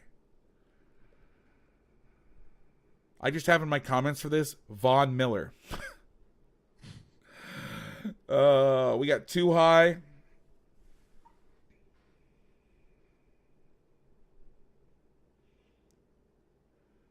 They run the boot anyway.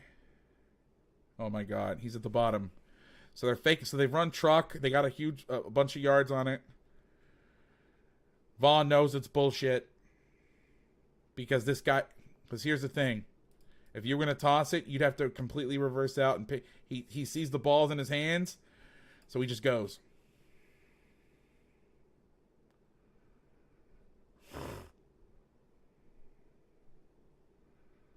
Yeah, not great on the offense. Watch him try to block him. Yeah, Cooper Kupp's such a good blocker, guys. He's so good. Yeah, except not against Devon Miller. They try to chip on. This is beautiful. This is just a terrible. They're trying to get too cute. We're going to pull out here thinking they're going to freeze him and they're going to be able to get around. This is what I'm talking about, McVay. This is somebody who enjoys smelling their own farts. Okay? You're going to block Von Miller by chip or bumping the nose and then coming out and then having Cooper Kupp block him. Like, guy, did you play too much Madden this offseason? I mean, who thinks that's a good idea? I don't know. This is the part of the game plan that I don't understand. Good read, bad throw. I hate spot drop. That's my notes for this play. It almost feels like Sean McVay really felt like if Cooper Kupp could get enough of Von Miller there, that 65 would be there to clean up the slide. Yeah. And it somehow, if you don't realize how quick off the edge Von Miller is at this point in his career, then I don't know what I have for you. But if you're holding on hope that Cooper Kupp can hold down the fort for a split second so 65 can get out to him, I think maybe you may be missing. He was on their team last year. You would have thought that they would have figured that out. You'd think. Cooper Kupp's also immediately out leveraged right at the snap. So yeah, this is why you don't stunt with Miller with a 3 technique to him, because they're going to bring everybody over there. They are not. He is not getting inside. You see what I'm saying? I mean, that's over. Right. This is where you were talking about leaving the best pass rusher away. Right. Specifically for this reason. All right, we got 4x1 again. They're going fast. This was their turbo package or whatever. I don't know what you want to call it, but get up, lined up. Let's try to get the defense disoriented and snap the ball. And they get him here because they're playing cover 1. Now they got the back chipping, but now you have actually, no, this wasn't the play. I'm sorry. They actually covered the shit out of this. There's another one where they isolate. They got the flag. There's one where they isolate one of the backers. Sorry. So again, this is 3-3-5. It's still nickel, but there's different people because it's 3rd and 10. There are different variations of linemen. They never went dime. They never went base. Not one snap. All right, here's Choice Stucco again. We're now in 2 minutes. This is 2 minutes. We've been in 2 minutes. I'm sorry. 2 minute. 1st and 10 from the 40. The defense is going to be in. This is great. So now they're faking like they're going to go here, and then they're going to play. It looks like cover 1, doesn't it? He's going to start to come down. He's going to start to creep back, and then they go quarter, half. Quarter to the field, half to the boundary. The corner opens and bails with the tight split. He's going to bail and turn his ass to the sideline, get out of there. That's a choice route. So you remember the first one we saw was stop and go. This is stop and go, and then we saw the fake go outside. This is actually the choice. This is hard on the corner because with these tight splits, if you're going to get too engaged with them, they're told, since they play JV football, funnel him inside. Don't let him get outside of you. Don't let him get outside of you. That's what happens. First down. No. Yes, maybe. No. 2nd and 1. Close. Here's a great call versus duo. So I said there were no blitzes. I'm guessing this is a blitz because Milano walks off the edge, but this could very well not be a blitz. Rundown blitzes are hard to do. In fact, if you've ever heard like a Dane Lanning we talked about on the podcast when I had him on, we talked about sim pressures. One of the greatest things about sim pressures are if it's a run, it looks like a 6-man pressure. So when you're doing numbers on, because the ends that are supposed to drop are going to play the end. They're going to play the run, right? Like they're not going to just drop. So you can't always tell. Is this a fast read or a blitz? When we can guess. And I'm going to say with these inside steps with the lineman, but they could be playing off the block reaction. Especially with the NFL, these guys can read so fast. But this is how you take away duo. You have somebody hard in the C gap, somebody hard in the D gap. And they roll. Here's more insanity by McVay. Oh, let me just fold up and get him. Okay. Why? Now they take this. This is beautiful. They take the center off. This is just fantastic. Oh, we overtook him. Yeah, except you ran the ball right where he is. Let's watch the edge over here. The flying Frenchman. So these guys play six technique like I played six technique. Their eyes are on the hip of the tackle. Instead of looking at the tight end and striking the tight end, their eyes are on the hip of the tackle. He's down, I'm down. He's out, I'm into the tight end. He sets. It makes me better against pass rush because this guy's going to try to get the fuck away from me. So you're not like hitting him and expanding out with him and then going. He sets, I set. It's fun to see because this is rare in the NFL to see six technique played this way. See how he steps down? He's going to go down. Then he's going to get his eyes to the tight end and strike. It's better this way than lining up in a 7, which you wouldn't do in the NFL because of pass rush where this guy can just have an angle on you. But those of you who have heard me talk about how we played six technique and never seen it, this is how we would have played it. Obviously, without the beautiful athleticism of Gregory Rousseau. Now I get stuck out of that gap, so he can get a minus on that play, but the beginning looks great. Loss, contain, again, now that was good six technique. This is bad six technique. Losing, contain. You pin him down. He's playing that C gap. Now, he's screwed. He's got two threats at him. A back that's going to go out and a quarterback with the ball. This is like triple option football. You're screwed either way. Let old man Stafford keep it and run to the sideline. If anybody has any questions or anything, drop them in the chat. I'm not really going back and forth much, but I'll try to keep an eye on it. Here we got quarter, half again. I couldn't tell what this coverage was on. This coverage was live. But I saw this is what gave it away, was he's straight back.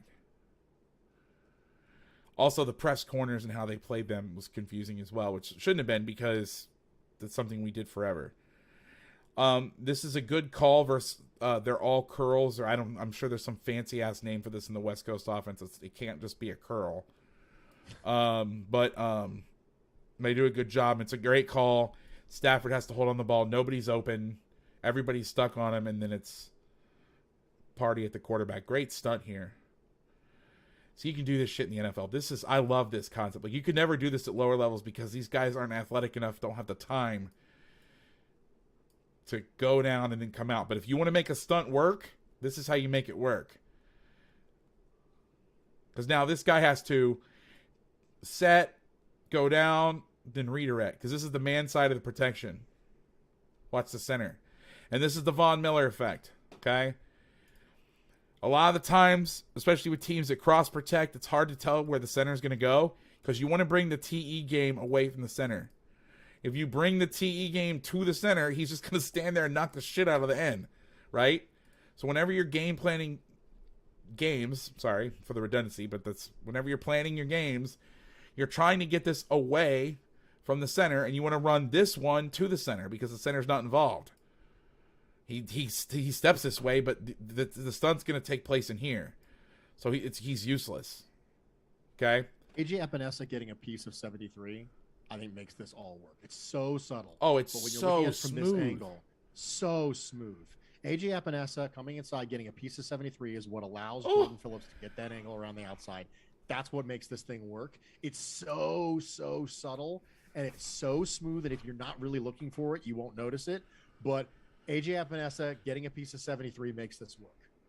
Exactly. Also, Jordan Phillips was literally designed in a lab to play as a pass rusher, as a backup 3 technique against a quarterback in empty, or in the shotgun who is not mobile. Like, this is literally, I'm not surprised to see Jordan Phillips have a game like this, like he had. He was with the Buffalo Bills before. They let him go to Arizona on a big contract. Arizona asked him to do a bunch of other stuff that he wasn't good at.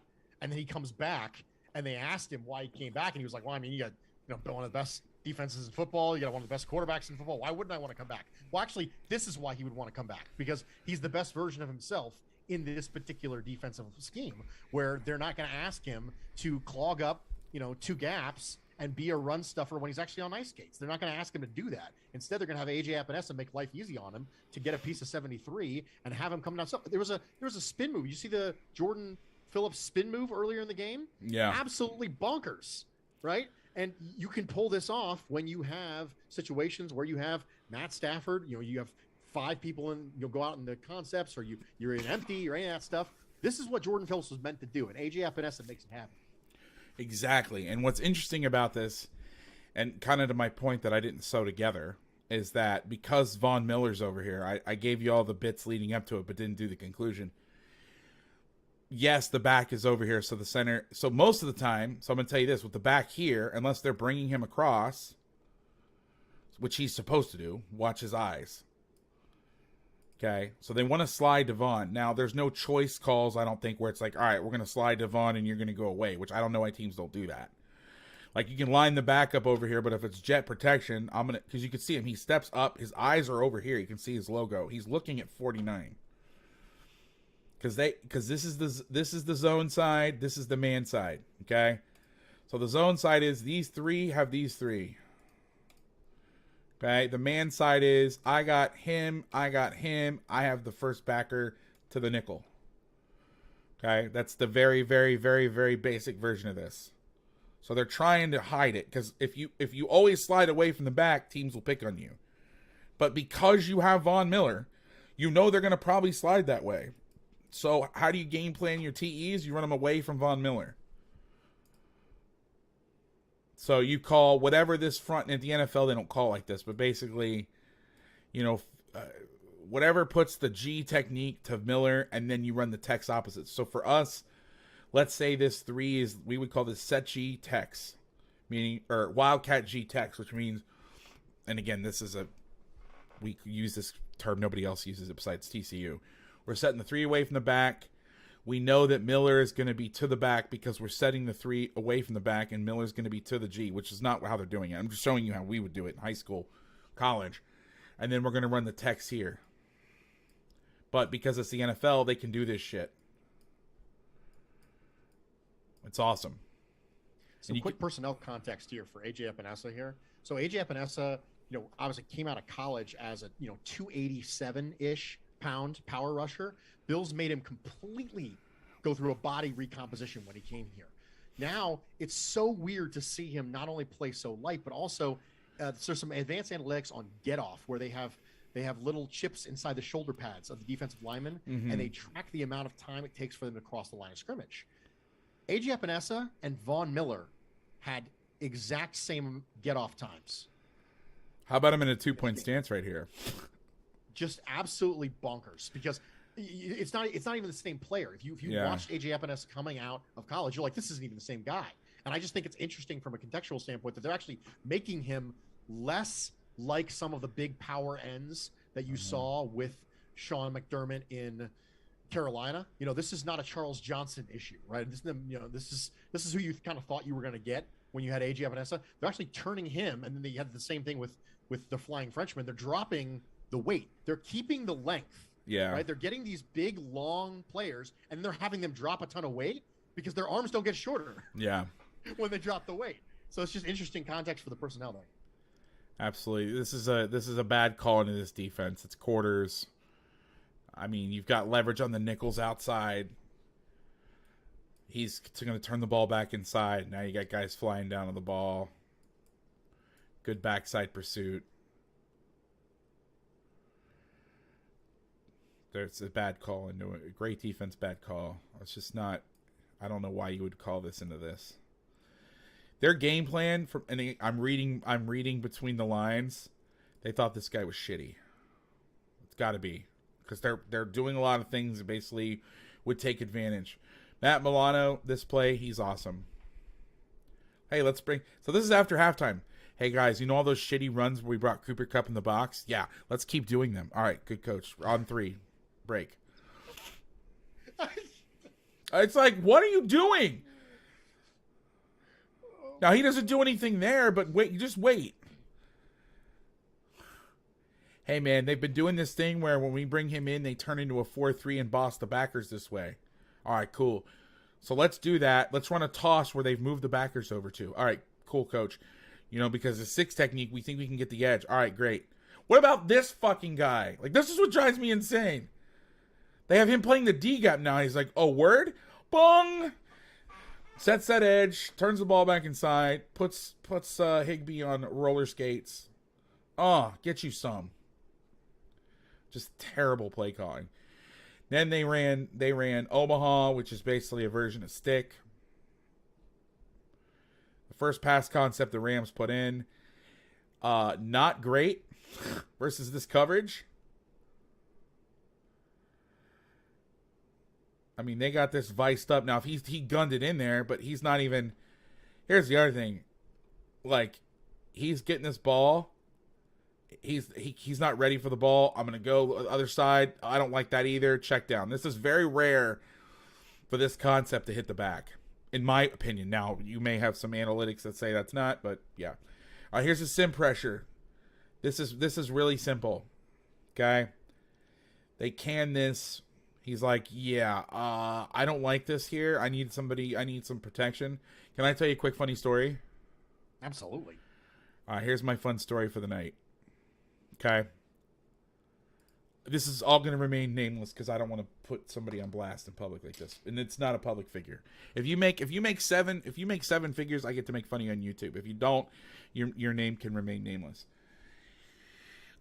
Somebody that I know very well interviewed an OC candidate and at a Catholic school, and they were talking about cover zero for protections for cover zero.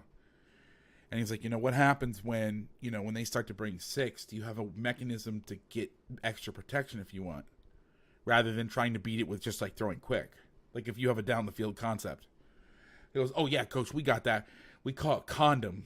And he starts yelling. We just yell, condom, condom, condom, condom. Now, this is at a high school job at a Catholic school that he's interviewing for. And he just starts screaming condom, the word condom, in the interview in front of the athletic director and the head coach. And it was at that point he did not get the job. Condom for extra protection is what he said, and winked. He winked. Coach, he winked. Should have just taken it one step further and call it Magnum. No, the kid was small. All right, so they're gonna do their Abbey beaters, which is they're walked up in the gaps. So all they're doing is they're bringing the backer to the back, because you can't. The one thing about doing this is it's better for them angle wise. Now I've always made fun of this, but it's 3rd and 4, so they're gonna pass. So you can't like swipe him back because he's so close. Like some guys are better at protecting this stuff by bringing him across and getting an angle on the blitzer, so they'll switch it. They'll line the back up here and then bring him here. But here you can't do that. So it's all systems go. He's going to go. He's got the one-on-one with the back, and he's going to step and drop. And then the 3's going to drop, which I don't quite understand. I guess it makes sense because the guard doesn't even... He's looking outside. Again, you have Agent 40 out there. So this is the weight that Von Miller brings to you. Is this guard should be thinking, hey, maybe I should block this A-gap linebacker. Because this guy has him, so maybe I should help out the running back. Nope. I'm going to help out the tackle. This is the coverage snap we were talking about earlier. Yeah. Jordan Phillips is a 3-tech, and Von Miller. Forces a bad snap. This is 79.7 is what this is. Yeah. Did they have the center step? So they have the center. Oh, this is a good job here. So he's going to step, and then he's going to have his eyes here for any bullshit, but have his hand presence. Not a bad way to do it. All right, great boot coverage here. I'm going to pick up the pace. I know I've been saying that, but no more stories. I had to tell condom, though. Now, this is some wild shit right here. This is supposed to be 3 week.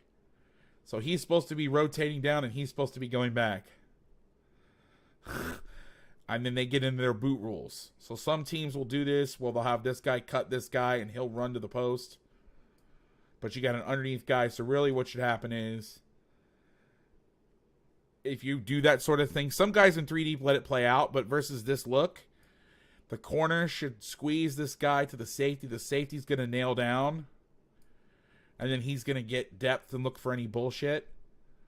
But then you got to worry about these boots. So then he would take, these throwbacks. So he would take anything out. But but you see this a lot. But they have the middle third safety because there's nothing coming back here because this is a tight end. So they probably game plan this. Like, hey, if the tight end's over there, don't cut him. We'll let the corner cut him, or because of the scheme, because he's coming low. They have the middle third. This is the great thing about the NFL. The middle third safety cuts a crosser from the other side, the low crosser. Like, what? I watch some of this stuff, and my only reaction is just laugh. So the guy who takes the throwback ends up being, or no, he's going for the quarterback. So Edmonds takes the flat ball. Just great coverage. Let's watch the end zone.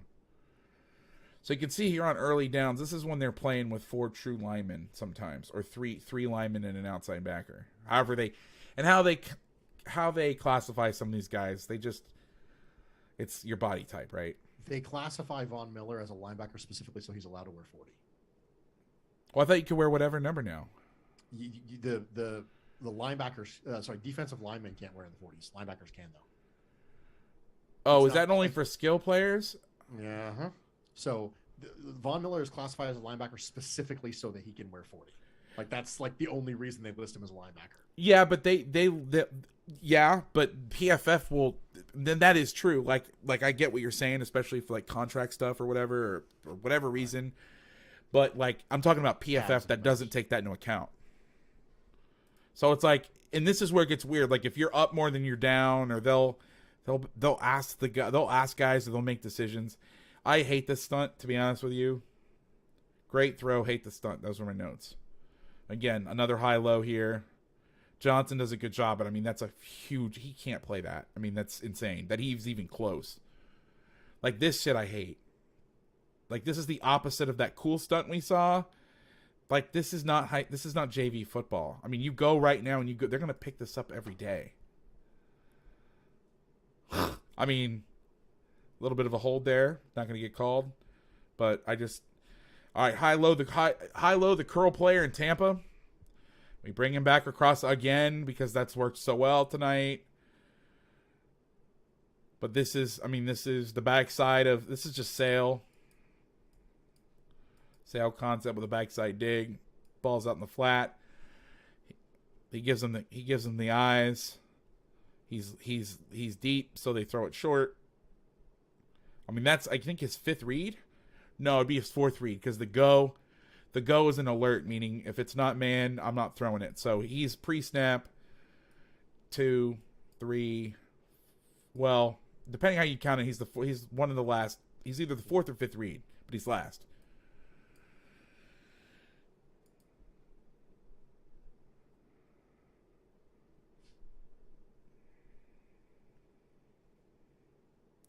This is when shooting gaps helps. Shooting gaps can hurt in the zone game. There's a lot of things, especially QB zone game.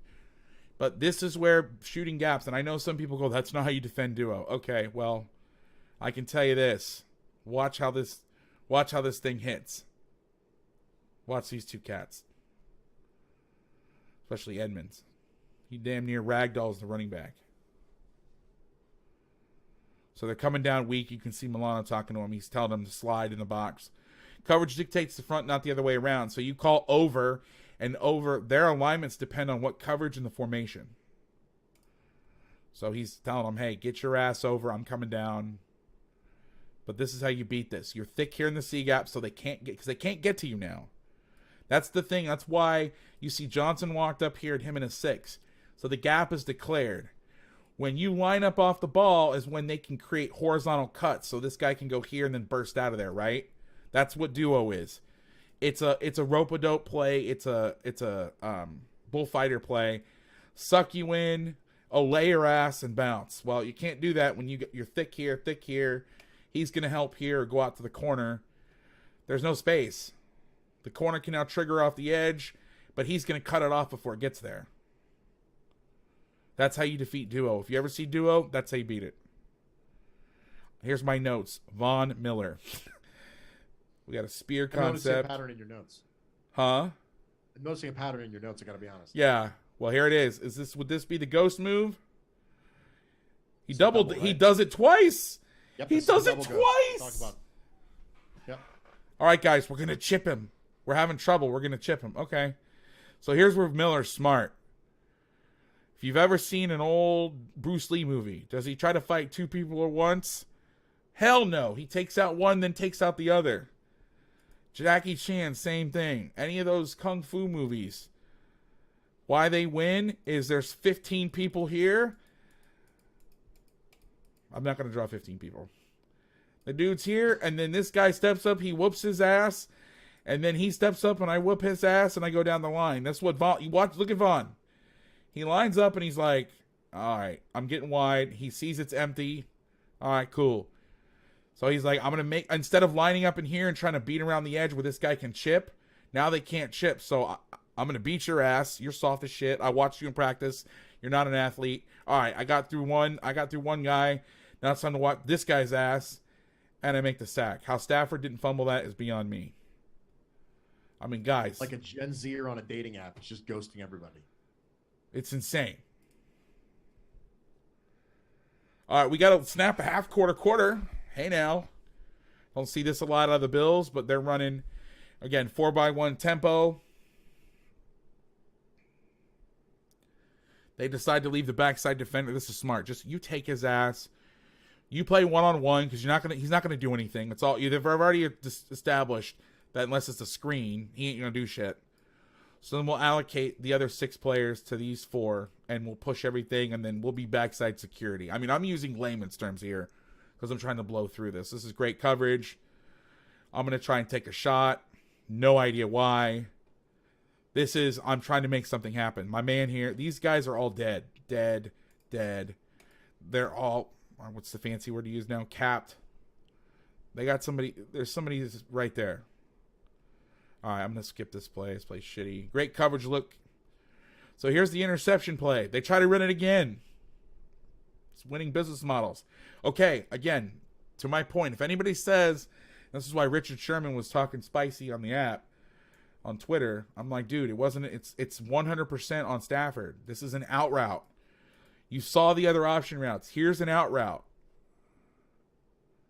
That's not an option route.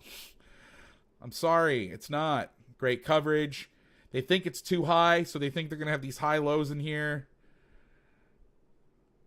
They got somebody in the dig window. They got somebody for the cross. Everybody's covered. And now they have to throw the ball. Holy shit. How far back is this? Ball snapped at the 32. My man catches it at the 21. Minus 11 yards. Not a winning business model. So long. Farewell. This for game a brief over. second, because of how strange it was, for a brief second I was like, is this a double pass? Like, it flashed in my head for a quick second because of how incredibly backwards it was. I was like, is this a double pass? Because this is a weird trick play. It just flashed in front of my eyes for a quick second. I was like, no, it's just bad. It's not tricky. It's just bad. Minus 11 yards. Is that good? Now they come back to the choice play. Suboptimal. I'm gonna let this roll one time. Suboptimal. Are you a Men in Blazers fan? No. Oh, okay. I'm not even familiar. Okay. They say that a lot, so. Well, this is difficult on Milano here. This is the play I was talking about, the cover 1 stuff. They got him on the tight end. They got him picked. There's nothing he can do. I mean, he's got to fight through that. You're not going to do your fancy. So when you got a backer in here and empty, you can't do your fancy, like, okay, we're going to man up here and then we're going to combo 1 and 3 based on leverage. You're not going to do that. You're going to say, hey, look, fight through it. Just make the tackle, because now otherwise you got him man on Cooper Kupp or some shit. Now in hindsight, I would have put, again, I would have put Milano up here on the tight end and let these 2 DBs. But again, they're up. It's 3rd and 3. Like, just survive the down. You can see a great job by Edmonds here cutting the crosser. A little bit of confusion there in the bunch, which is, can happen. Love the 3-man games. Here we go. But this is where I would have liked to see. I'm being picky here. They had an amazing performance. This is where I'd have liked for them occasionally to like bring this guy and run a game here and really screw around. Because right now it's just these 2 go block him. these three take care of these three, and there's nothing making it hard on them. Like, this is standard. I think 92 goes too fast. Now, they're going to speed up their stunts when it's empty because the ball's got to come out. All right, I think is this a pick? Terrible. I have in my notes, decent decision, terrible throw. So they're running another high. They're running a backside high-low concept. Great read. The guy, Edmonds, clamps on it, throw it to Cup, and then airmail it over his head and give up an interception. That's just a shitty throw. Good decision. And that's a decision you make, right? You're reading Edmonds. You're reading this window, right? You see Milano buzz. So he's out. I'm reading low to high. He clamps on it. Perfect. I mean, this is like JV football, right? One defender read. But he airmails it. And does he airmail it because of the pass rush? Maybe. He looks a little scared. Their speed to power. That's not even Vaughn. Oh my God. Give me a quick rundown on 57. This is AJ Epinesa. This is the body reconstitution person I was talking about earlier.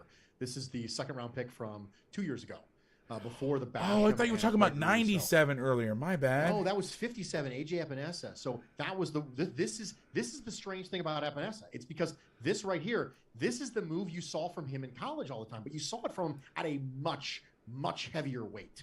I mean, this was AJ Epinesa and Gregory Rousseau both have the same thing come about them coming out of college. What are they? Are they 5-techs? Yeah. What are they?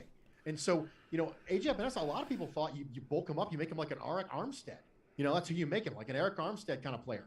But the Bills decided to go the exact opposite way, and now you see him in 2-point stances, converting speed to power. He's still got that length, but instead of he actually overshot his target his first year, got down into the low 250s. It was like whoa, way too far. We swung the pendulum the other way, and he actually had to build himself back up again. But that's the new strategy of the Buffalo Bills with these pass rushers is draft these big guys and have them drop a ton of weight because their arms stay the same length. Right. And you can do things like this with them. This is the guy I was talking about earlier with the complete body recomposition. I mean, completely different player than he was. Not even close. If he becomes a really, really good player, there will be stories told because of how weird the situation was with him coming out of college. Now, here's what I don't understand. No, actually, I never mind. I was going to say, why doesn't he get the ball out faster? He gets it out fast. I mean, it's hard. He's coming from the other side. Okay, so one of the things that you'll see here is, and this is when I knew the game was truly over. And I know it's, I mean, it's 31-10. But even before that on this drive, what's been interesting is he called the same concept 7 times in a row. 6 out of 7.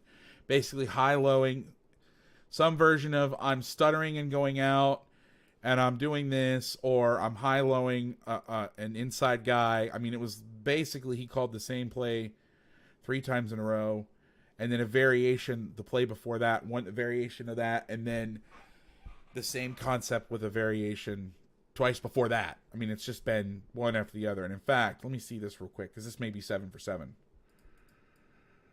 This is a play I skipped. Oh, no, this is the right play. What? I skipped this because I thought the play was around. Yeah, it's just the screen. He screws it up. Okay, sorry. Back to live action. So they force the check down here. They do a great job of taking away these deeper routes, letting him throw it, rally up. I mean, the problem is they're catching it so deep. I mean, right here, he's at the line of scrimmage now. It's also 2nd and 15. And I've now closed the space to 4 yards, and I have the angle. I have the sideline as my angle. I shove him out. 5-yard gain? 4.5-yard gain? 5-yard gain. Whatever. Now it's 3rd and 10. Loaded front. I have in my notes. Again, now they flip Vaughn to this side because they're like, all right, well, let's put Vaughn over here. Let's load this way.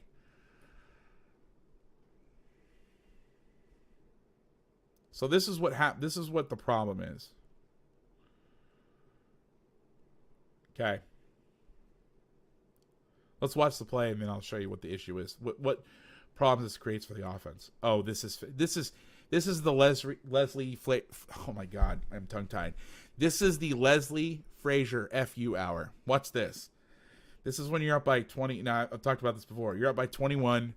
The game's pretty much out of hand. You're looking at the plays the OC's calling, and you're like, Jesus Christ, they're throwing swings 11 yards in the backfield. Let's have some fun. And this is when you start putting on stuff on tape where it's not quite Scrabini time, as we say. The scrub-a-dubs aren't in. So coaches aren't going to turn the film off and say, hey, let's not break this down anymore. So this is when you start throwing random shit on tape to make them prepare for that you're not going to do the next week. This is like defensive coordinator magic window 101. Like, I don't know. I just made that up. That's not really called that. But hey, man, let's fuck with them. This is hey, let's screw up their data. They're running Tampa 2 with the safety being the middle read. I mean, this is a giant FU to these outside receivers. I mean, they're overlapping the guy to the boundary or to the field to the boundary half and bringing the nickel. I mean, I would be pissed if I was that guy. Is that Robinson? Yes. The sleeves. Okay, I love this. Remember how I was saying I wish they would do something a little different out of the loaded fronts? Well, here you go. See, I thought you said this was because earlier there was a 97 and I got confused. 97 Jordan Phillips. Okay. 57 AJ Epinesa. Okay, that's where I got confused. All the tattoos is AJ Epinesa also, and longer, thinner. That's what I was saying because like when I was looking at him, you must have been talking about, was he the end that play that you were talking about? Yes. Yeah, Okay. AJ Epinesa was the end. Oh, I thought you were talking about this guy, and he's like, he's really leaned out, and I'm just not saying anything because I'm like, you're the expert here. I'm like, oh, okay. And 57, the end is the one who leaned out. Okay. Jordan Phillips is every bit of 345 pounds. Okay, that's where I was like so confused, but I was like, listen, man, I you know way more than I do. I'm not going to be like. He's like, Bruce is speaking really confidently about this guy leaning out. I mean, I don't know what he was before, but okay. All right, so this is the definition of Sophie's choice in pass rush for the offensive line. You can see the guard turning around and being like, Matt, what are we going to do here?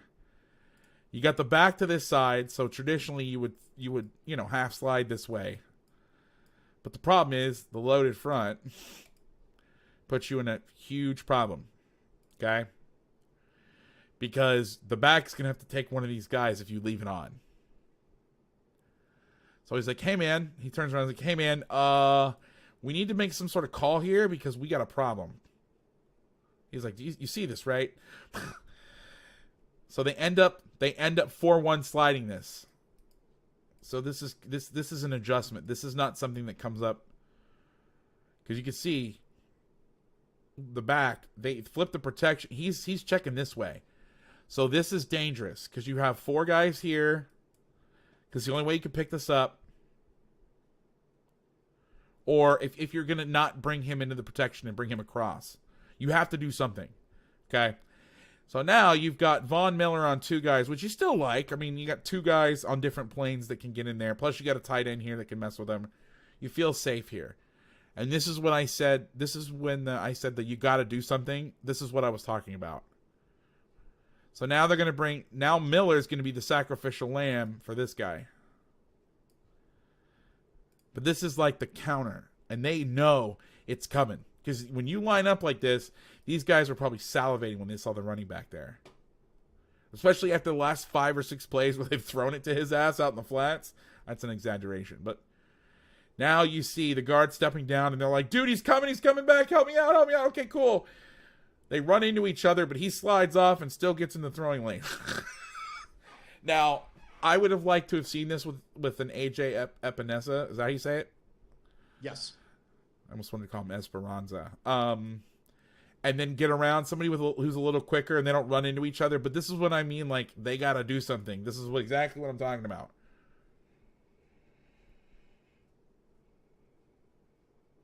That's absolutely riotous. What's that? That's absolutely riotous. Running this stuff from that many gaps away. Yeah. That's we're up by 21 with 6 minutes left. Let's have some fun. This is when you call something that puts them in an impossible position so you have something to yell about them on film. We didn't play perfectly, guys. We got to execute and focus more. We let ourselves down in the 4th quarter. It's like, no, you asshole. You let ourselves down because you made these impossible play calls. you can't The say. Bills had just enough mistakes that Sean McDermott has an opportunity to be fuming about something on the plane ride home. So it makes it, it wasn't the old adage, old coaching adage is coach your guys hard when you lose and coach them harder when you win. Yep. Right? It's the same concept with it. They turn the ball over just enough times that Sean McDermott can, have a coaching point, and then you can hear it echoed throughout the entire Bills organization for the rest of the week. Well, didn't play a perfect game, turned the ball over a couple times, all this stuff. There's your free hit. This is zone weak that becomes duo. This is actually zone weak. You turn everything into singles. Now this has to gum up, and he has to bounce all the way back to the unblocked corner. But you have a protector behind him. Now, this is where not having a running quarterback hurts you, because if you try this shit versus a guy that can run, it's over. He pulls this thing, and this guy can cut back. You get 2 off the edge. Again, I just want to keep this in perspective, so if some high school guys are watching, like, damn, that's a great blitz. Well, yeah, but that can also happen. Here's Troy Stucco again. And then I won and then, what is it? What does Forrest Gump say? And then I went to the White House again. And I got to meet the president. Again. Yeah, that's what they're doing. This is the Sean McVay school of calling plays. And I was also joking about this. He's not really doing that. He's letting, so the center doesn't have to turn around, and he can ID the stuff, the guard's turning around and letting him know, like, okay, he's ready, man. And he puts his hand out. I just want to make sure that guys weren't like, he wasn't saying that to Matt Stafford. Like, no, he wasn't. I'm having fun. Here's 2-man to one side, palms with the other for stick. He gets the ball out fast here where he didn't before. And also this alignment here helps because he has to play off a little bit. Get the ball, throw it. Easy throw, easy catch, get a few yards back. Or no, I'm sorry. It was 2nd and 4. Bizarre play, bad luck from Stafford. So this is just, this is not his fault. And this is where I think they should have variable statistics. Like, is this an interception for the defense? 100%, but this should not be on Matt Stafford. I mean, come on. He makes a great read. He's got the window. This is where advanced analytics comes in handy. That's not Matt Stafford's fault at all. I mean, he makes the throw. He makes the right throw. The guy gets his hand up, tips it, and intercepts it to himself, which is awesome. And then he has to make the tackle. But again, it's the same play. It's the same variation of the they have a whole family of plays that are just making it look like this. Now, my question coming into this game was, would they run a lot of zone running concepts out of the gun? They did it a little bit earlier. They're doing some now. I think they're trying to get some stuff on tape for themselves. Like, can we do this in a competitive situation? They've done it before, but this I know from people that I've talked to that this is one thing that they want to do is they want to be able, they don't want to be like formulaic where it's in the under center, boot, play action, gun, pass. They want to be able to run the ball out of the gun, and it changes for the back. So you got to work that in live action. Same play. Here's another great job of blocking the nickel into the run. Blocks him right into the path. He actually, Allen Robinson should be accounted for this tackle. Watch this. Mm-hmm. Thank you. Yeah. That's what drives me insane. Use RPOs. And this is where I think McVay needs to get better at this shit. And this is where and I've said this a million times, and this is what I'm talking about. Bringing these guys closer to the formation is, it's not great. Because now you bring defenders. You want to know why college football doesn't have this problem? I can't really draw much on here because it's the shot so tight, but you have receivers out here, and if this guy tries to do this shit, you pull the ball and you throw it out there. I don't understand. This is what drives me insane about these guys, these West Coast guys. Is they're so, we got to do this because this is how it's done. We got to do this. This is how it's done. JV football teams can get you out of this look. Walk out here. It's counting. If he can count to 3, you're good. He's in here, throw the screen. He's out there, hand the ball. Now you don't have this problem. Again, the binaries we were talking about earlier. Like you said before, it's almost like they just thought Taron Johnson sucked. Yeah, I mean, I know that's, you know, like I'm speaking like generally and hyperbolically, but yeah, I mean, like why would you do this? Like, oh, if we get a hand on him, he's gonna fall over. No, if you get a hand on him, you're gonna help him make the tackle. And yeah, I know they do a good job up front, and they, you know, the Bills are stout at the point of attack. But I'm just saying, like, when you're designing this play, what the hell are you thinking? You're running mid-zone, which means I am gonna run zone, but I want it to cross the tail of the center. I really want to get to the inside leg of the guard. And, oh, by the way, I'm now going to push somebody into the... Like, that's shit that just drives me insane. All right, sorry. Rant over. This is how you deploy a delayed 2 in palms. So one of the issues with palms... Oh, my God, it's the same concept. Wow. They basically ran stutter out or choice, whatever, and then they ran corner if he was tight, dig sometimes, deeper dig, basic, whatever they call it. So in palms... People will often ask me, when does the corner come off and take number 2? Most people, almost unanimously, arrow or bubble will come off. The 5-yard out is where people have arguments about. And it depends on the team. But I will tell you what, unanimously, no matter if you're reading 2 on the out or not, if it's a stall release, meaning he stutters, corner cannot come off because now he can't get there in time to get back. So you own this. I look at 2. If 2 stutters like that, I got him. And this is why I believe they had 2 different variations of choice where he stuttered and went, and then where he went now. They thought the corners were going to sink on both. And then they threw the interception. If that makes sense. Yeah. Got another TE game. Hopefully it's away from the center. Okay, so they 4-man slided this. So the slide was to the right, away from the back. So this is what I was talking about before. You want to have the 3. Well, they're trying to get real wide. They slide away. They slide to it. They're able to pick it up. The problem is... Yeah, this is... I know why they're trying to do it. And that's good. I mean, that's good protection. All right, last few plays. 4 verts with comebacks. They get it down in the check down. The Bills did a really good job of taking away their deep patterns, making it throw short. That's the problem when you load up and you're running a spread passing game and you load up all your money on your outside and inside receivers and you have pedestrian backs. I mean, as you force them. And again, I'm not... This is defense 101 too, right? Play deep to short. But they took away a lot of explosive shit from these guys that they pay a lot of money to by sinking on their ass and then driving on people in the flat. And Cooper Kupp is fantastic, but he ain't going to run around Johnson to the edge. Here's just stick. The Great White Hope.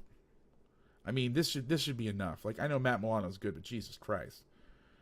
All right, you catch the ball here. Turn up field and go, right? Receiver play 101. Watch this shit. This is where I would have grabbed him if it was college football and said, son, take off your pads and we're taking away your lunch money for a week. You're going to have to eat on your own. I'm sorry. But, like, this play, I mean, look at this. Turn up field, get the first, and go. And he just gets bitched like 8 yards back because he turned around. You really felt strongly that Matt Milano was going to overcommit there and he could get inside. Yeah. You really felt strongly that the momentum was going to keep on, carry on. But Matt Milano is a converted safety. Wow, I didn't know that. Yeah, he doesn't move like... This makes total sense because, like, fishtailing on this, like a 3-week away from rotation, like, this is insane for an inside linebacker that can also play an A-gap. Like, this is... Look at this. He's got 3 at him, so you've got... Well, we call it inverted money. Most people call it spot. I believe that's it. No, I'm sorry. They did it.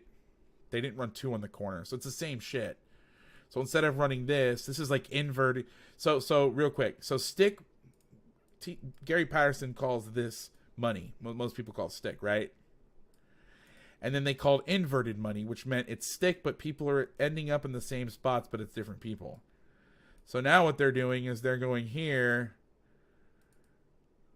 and they're doing this. Am I going to have that right? Or he's running a whip route or whatever. But people are ending up in the same place. Now, Edmonds should push on this. We're rotating away, so he's got to push through. He should take... Sorry, let me back up. Milano leverages the back. Edmonds gets to the next threat, which is this. The corner and this... Well, it wouldn't be the safety. The corner has that route. That's how it should play. Edmonds doesn't... Three's fast, I'm fast. How it should work is I need to pull back inside. Like, yeah, you have a zone, but you have to expand your zone with horizontal stretches. So this should come... He should come back more of the ball, and he should come down. That's how it should play out. Again, we're being picky, but just... So much of this has been... And this is an amazing move by Von Miller. There's not a lot of teaching in here.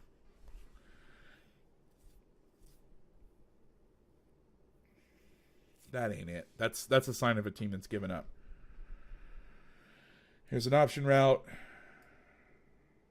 Same concept, high-low. Now he breaks it back inside. Milano's outside, so he's going to break inside, find grass, get vertical. That's how you catch a hitch or a stick or an option route. You turn upfield and you go. I mean, this is basics. Here's stick versus three. Rotating strong. I just love the walkout. Like, this looks like quarters over here. Now, what gives it away is that. Like, I love this. And this is also fun to just bench press this guy out to the sidelines. But also, like, it kind of gives away what you're doing a little bit. So now three's this way. And this is the problem. Since you're coming down here, he's still got to lock onto this. He's got to play the inside piece. But it's zone drop.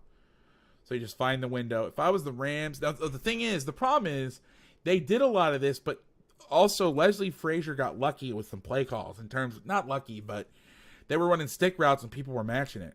Remember that one play I said they had to hold it? They had to all hitch or whatever? Right. I mean, that's where they had that in the plan, but... Like here.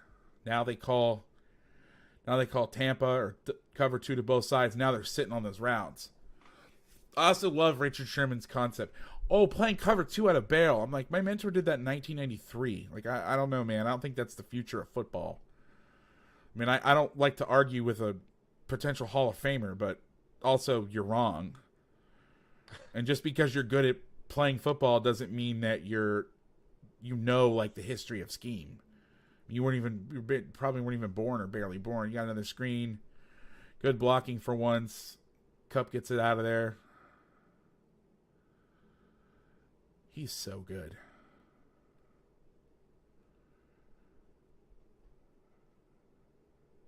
Try to go fast.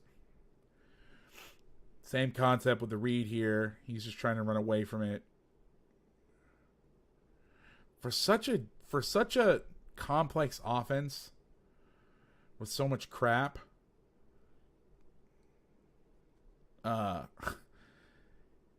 it's like, what? You run the same play like 6 times. Here's that zone play where we bring everybody in the box and get stuffed, and we don't know why. We can't quite figure out why we're getting stuffed. It couldn't possibly be because we're bringing... I mean, I get it. He should hit this behind this guy. If they're going to run the handback play, run the handback play. There's your seam. But they just run it up where you've just brought the backer into the A-gap. They get him, but the problem is, this is the problem with the Rams, is they keep trying to get to the second level, but then this happens. I mean, yeah, great, climb, but you get cut off, but these guys then get pushed back, and then they're able to get back inside, and it's actually bad, because this back thinks, oh, God, look at that hole. Right now, he's like, oh, buddy, push him by, get him, I'm out the gate. But then this guy blows, and then this happens. Bam, 2-yard gain, sit down. And then they want to yell at Cam Akers. Like, what? It's not Cam Akers' fault. Your line is Triz, Ash. Another version of the bullet read. Yeah, we're just going to jog off here. Same shit every play. Like, this is what I'm talking. I mean, it's the same. This has been the same routes almost every snap. Like, all this money, you pay this guy, and this is what you get. It just, and I get it, sometimes simple's great, but guys, this shit hasn't been working. Last play, 4th and 6. I don't get it, man. Like, I talk so much shit about him, and then I watched the offense in depth this season. I was like, man, you know, or this offseason, I thought, you know what? I think I'm wrong. Like, I get it now. And most of it was not understanding NFL defense, how inept they are sometimes, and just taking advantage of that. But just watching this, like, were the Bills amazing? Absolutely. Did they dominate up front? Absolutely. All right, I'm going to switch back to the camera. We're going to see how this is going to work, okay? We're going to go 3, 2, 1. No, didn't do it. Not smooth. Danger. Oh my God. Help. Mistakes were made. What's going on? Where are you, Zoom? Go away. No. All right. That was the most unsmooth thing of all time. All right. So, yeah.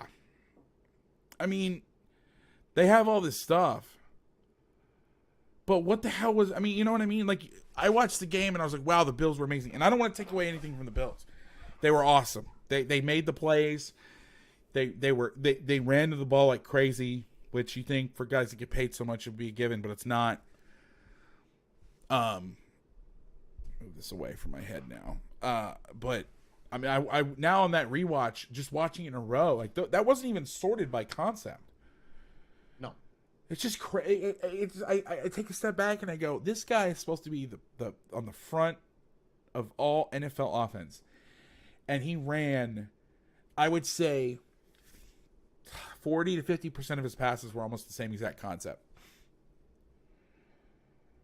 High, low, the curl flat defender, get the ball, get the guy in the flat. Get another guy in the flat. High, low, the curl flat defender. High, low, the flat defender. And it didn't work, and he kept doing it all night long. Like that's where I don't get it. I don't know. What are your closing thoughts on this game? Closing thoughts on this game were that the keep it simple, stupid works on defense a lot more than it works on offense. That's a very good point. And that was my big takeaway from the game. You know, Leslie Frazier, like you mentioned, you know, played for the '85 Bears, could not be more dissimilar than the defense he played in. Right, when you looked at Leslie Frazier's time in Minnesota, it was the Tampa 2, it was cover 2 kind of defense that was very in vogue at that time. It was kind of taking the Lovie Smith tree by storm at the time, and now you see him hook up with Sean McDermott, and Sean McDermott, of course, with the Andy Reid Eagles, couldn't be more dissimilar from Jim Johnson, who he took over for. And then he goes over to Carolina, and you can start to see sort of the evolution of what the Bills defense wanted to look like. And I really, really think that this is the beginning of, okay, we have the horses to do the things that we were doing before at a higher level, and it's going to look different. I make a joke frequently that, the idea behind defense when it comes to pass defense is you want the quarterback to be doing a geometry problem with a bomb strapped to his chest, right? That's the idea, right? There's a ticking time bomb on the quarterback's chest, and meanwhile you're asking him to do a geometry problem, right? And the Buffalo Bills always had the ability to make the problem harder. The disguises were always there on the back end, right? That was always part of the thing. Jordan Poyer and Micah Hyde are Pro Bowlers for a reason. They're arguably the best safety combo in the league for a reason. Taron Johnson's a woefully underappreciated player. Matt Milano's a woefully underappreciated player. All this stuff is true, but they didn't have the ability to shorten the fuse. And that's why they went out there and constantly rehashing the defensive line over and over and over again, because they knew they had one half of the equation. They knew they had one half of the equation down. And this was like the very beginning of them starting to get both halves of the equation correct. Getting the geometry problem as hard as humanly possible, but also shortening the fuse as far as humanly possible. And I really think that better times are ahead for the Rams offense this year, specifically for Allen Robinson and Matt Stafford. I really think that this is just the final form of the Buffalo Bills defense. And I'm excited to see where it goes from here. I noticed so many things on this is my third or fourth watch that just jumped out at me. I'm thinking about it's hard to erase your memory sometimes, right? Like Wednesday night, Thursday night, when the game was going to, we're doing the previews of the game, or Thursday afternoon rather, and all the talk about the corners. I mean, it was one of the first things they said on the broadcast was about the corners and what they were afraid of and all this. And like they didn't try and take advantage of them one time, like one-on-one. They didn't isolate them. Nope. Maybe that's a little heavy-handed to say not once, but they tried to isolate their best players, not their worst players or their most untested players. And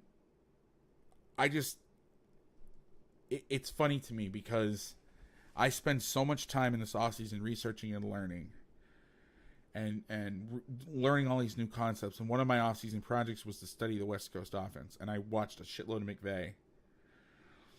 And you hear about this genius label. And he's a very good, don't get me wrong, they just won the Super Bowl. He is a very good coach. But sometimes I look at their offense and I'm like, what I just watched were basically the equivalent. It's like it was like a Ferrari and Lamborghini came out and they did the speed limit and just drove in a straight line. It was like the offense ran the same concept over and over and over again. The defense ran, I mean, let's be honest, they ran a couple snaps of cover one on third and long and some red zone snaps, but it was quarters, quarter, half, and 3 with different rotations that they walked down late. Nothing groundbreaking. Not a single pass blitz. Not a single... Yeah, they had a couple disguises. Most of the time they were lined up. I mean, they were coming down late like basic disguises. And they ran the same... It was almost like... I got the feeling it was like... And I get like this a lot where... Like, when you're playing a video game or maybe not. Maybe you're more mature than I am and you don't play video games. But, like... when you're trying to do something and you just won't stop until you get it right. I felt like that's what some of his play calls were like.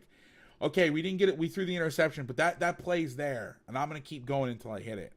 You're in the training mood at Street Fighter 2, and you just keep the same button combination over and over and over again going, I'm going to get this move down. I'm going to get this move down. I'm going to get this move down. I like that you referenced a game that we probably played when we were kids, and I'm referencing something that happened to me yesterday or 2 days ago when I played 2K, where it's like, I'm going to do this. I'm going to do this. And it was like it was like watching Rain Man and hearing that definitely. What does Dustin Hoffman keep saying? They have to go to Kmart. We gotta go to Kmart. Gotta go to Kmart. It was like he was sitting there. It was like gotta hit the option route. We gotta hit the option route. We gotta hit the. I mean, it was like I'm looking at this and going, what are you doing? Like they tried boot a couple times, and I get it. You go down, it's hard to run boots. But everybody in the NFL always says you don't have to have a great run game to play the boot. So just nothing like you have this millions of dollars receiver. And I know that Kupp is not a great elite, like outside go get it type of player, but isn't Allen Robinson? Yeah, I mean, it's a reason you got him. The reason you got him is because you saw the value that you got the back half of last year from having Odell, who's a very, very different player than Robert Woods, right? And when you had Odell as that backside X receiver, you thought, okay, this is going to be a pick your poisons kind of thing. We're going to isolate him on that thing. We're going to have him win one-on-ones. We're going to have him win verticals and things. And Stafford just never made it there. He never made it to the backside.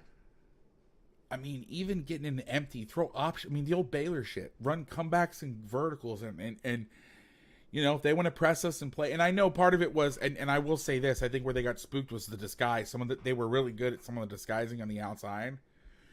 But I'm sorry, you got a 6th-round rookie playing corner against a guy that you paid a lot of money for, or paying a lot of money, or whatever. You're not gonna just try a one-on-one out there with him. Just screw it, like screw the like let's play street ball. Like run to the mailbox and turn around. 6th-round rookie from Villanova against the guy you handpicked as the successor to Odell Beckham because you all of a sudden had cap dollars that you didn't allocate to Von Miller. Like you got him for a reason. You just didn't use him. It's almost like you developed the game plan not knowing Tre'Davious White was hurt. That's almost what it felt like. You developed the game plan not knowing that Tre'Davious White was hurt. But even if even if Tre'Davious White's hurt or he's not hurt, the other side was still a rookie, right?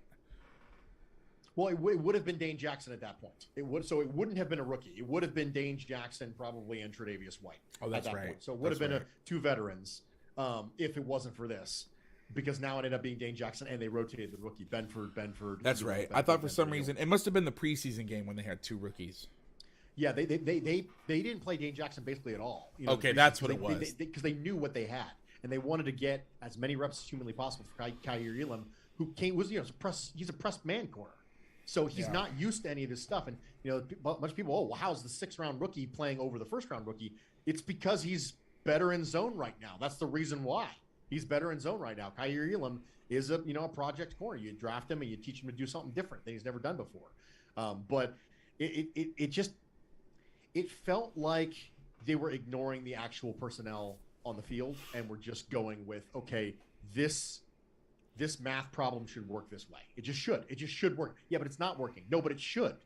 I understand that, but it's not. And there's something else going on over here. Yeah. And it wasn't as fluid. It was a little bit more siloed than you would expect to see from an offensive game plan, from an offensive genius. But a lot of that is just the Buffalo Bills, just unbelievably well coached defense. They always have been. They're always exactly where they want to be. The reason why Sean McDermott is consistently able to get significant production from 6th-round and 7th-round rookies. I mean, Levi Wallace was 7th-round pick. Sorry, undrafted free agent. Sorry, Dane Jackson 7th-round pick. Kirsten Benford 6th-round pick. I mean, if you look at the history of Sean McDermott, he can get good play from less than stellar athletes because they're just so unbelievably well coached. He is the DB whisperer, and it's just one of those scenarios where it just shows up. And now he's got the pass rush to couple with it. Ooh boy. Yeah, we haven't even touched on their best asset, which is their offense. In my estimation, I mean, their defense is amazing, but like that team lives and dies with Josh Allen, right? I mean, we maybe that's too aggressive, but no, I don't think that's aggressive. I mean, Josh Allen is whether he wins the MVP or not, if you want to take the term literally, most valuable player, the things they ask him to do, especially given the fact that they really haven't had much of a run game for the last couple of years. Josh Allen's been a significant part of the run game. He was 23 yards away from leading the NFL in rushing yards from a quarterback last year. So even though it was a quote-unquote down rushing year for him, this is a guy who, when he was a rookie and was still trying to figure it out, frequently ran for 100 yards in a game. I mean, they asked Josh Allen to be everything, and he is. So absolutely 100% they live and die with Josh Allen. Case Keenum is a perfectly reasonable backup quarterback in the NFL, but there are certain things that Josh Allen can do that just play above the X's and O's, where you go, okay, now this isn't supposed to work like this. Please don't teach a quarterback to do this. You put the film up on the board, and you talk to your quarterbacks and you go, okay, now Josh Allen can do this because he's Josh Allen, but please don't do this. Yeah. There's so many different throws where he's throwing into bracketed coverage, and you're like, oh, no, don't do that. But he can do it because he's got a cannon. And there's just certain things that the Bills' offense can do, even if it's not necessarily, schematically brilliant, which it is frequently. Dable was a great offensive coordinator. Ken Dorsey looks like he's following in his footsteps. But when you say live and die with Josh Allen, you're on track. Right. All right, my man. Well, we're gonna say goodnight, but before we do, can you give me that opening that I asked you about? I want you to drop all your social, your show, anybody that wants to listen that's a Bills fan or otherwise. I know that I would like to, especially if I was playing the Bills. Maybe I don't listen all the time because the Bills aren't my team, but if I want to get a little feel for them and learn some inside information, I definitely would be checking out a Bills podcast, and it definitely, or anything Bills related would go to you. I appreciate it very much. So go ahead and drop all that information for all the viewers. And you can find me on Twitter at Bruce Exclusive. My show, The Bruce Exclusive, is a podcast on the Buffalo Rumblings podcast network, which is the SB Nation. I also write for them 2 pieces a week usually, and that show, my show, The Bruce Exclusive, drops on Thursday mornings on the Buffalo Rumblings podcast network. And so I really appreciate you having me, man. It was a fun to be here. Absolutely. And if you need anything from me, or if there's anything I can do for you, I appreciate it much. please. Now I gotta ask though, so I don't know, somehow I used to follow you. I don't know what happened, because when I went, I threw it out there, like, because I don't pick the game. Like, I didn't officially pick the game. I put it up to a poll. I didn't decide till like 11 o'clock last night, and I secretly was hoping that this was the game that was picked, because I had so much information about it already because I did the playback. By the way, if you ever, I don't know if you ever do anything for the games, but if you ever want to join me if we do a Bills game, I'd love to have you on watching the game. Awesome. Have you seen playback yet? I have seen it. I've never been part of it. It's awesome. Like, you watch the games with everyone, and you can, now the angle kind of sucks, and obviously this is better to break down because you get to all 22 and I can control what's going on. Like, there's no rewind or anything yet, but even in its infancy, without an app and without all the, because this is kind of still like beta mode, it's awesome. It's so much fun. But yeah, I did a bunch of research for that, so I had more. So I was like, please don't pick the whatever other games I put up there, because I was like, I got a bunch of unused info that I wanted to talk about. So, but thanks so much. Now, the Bruce Almighty thing, is that what that's about? Yeah. It's a fake name from the Jim Carrey movie, which ironically enough takes place in Buffalo. That's the joke. The joke is that he's a reporter in Buffalo in that movie. That's the reason why it's the joke. And nobody's ever seen your face. Not really, no. And you write under a pen name for SB Nation? For SB Nation, yep. So nobody knows your real name. Only the people who do payroll, I think. Because I remember seeing and I love that movie, and I love Jim Carrey. Okay, this video is getting weird now because I have a blurred background from Zoom, so it's like, and I use this big, you see this mic, this big honking thing in the way. So it's like coming in and out of focus. I'm going to fix all this. We'll have a better stream next week. I'll do Streamlabs or StreamYards or whatever it's called. But again, at 7 o'clock, I was like, oh my God, I don't have anything to do a video with. What am I going to do? So I'm lucky we even got here at 8:05. But I remember seeing your Twitter and seeing that Bruce stuff. And I followed you at one point. And I don't remember unfollowing you or whatever. But I remember I clicked on your Twitter account. Something horrible. No, I don't unfollow people ever. Like, I don't know what happened, but I saw the background and I was like, oh my God, I love this guy. This is the guy from the Bruce Almighty thing. But I forgot his name was Bruce Nolan. I just thought maybe your name was Bruce, and so you used that as a joke. But I didn't realize like you never.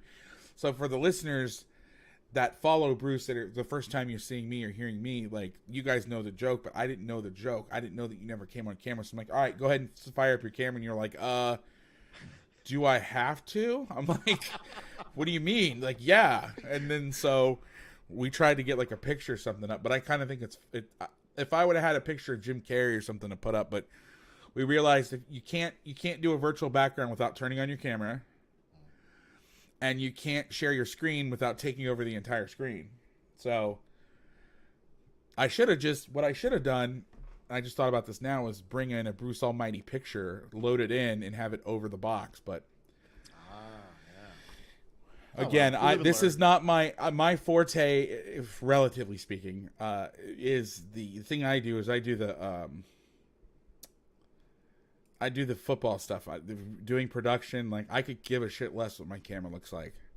That's not why people are here, for production value or anything. But anyway, I'm gonna stop rambling. I got some projects to do. But thank you so much for your time, and I'll be in touch. And like I said, I'd love to have you on. I'm sure at some point, we're as good as they are, we're gonna be even if it's in January, we're gonna be watching the Bills again. So. Looking forward to it, man. I'd love to have you on, and if there's anything you ever need, what's this coverage, or what do you think about this, or whatever, please do not be afraid to reach out. I appreciate that greatly. Thank you. Thanks, guys. Welcome back. Thanks for coming back and joining me, and make sure that you subscribe. I should have done this at the beginning. Subscribe, turn on notifications, because we all get busy. I don't post a lot, but it's just a nice little reminder on Tuesday nights we're live. And I'll see you next Tuesday.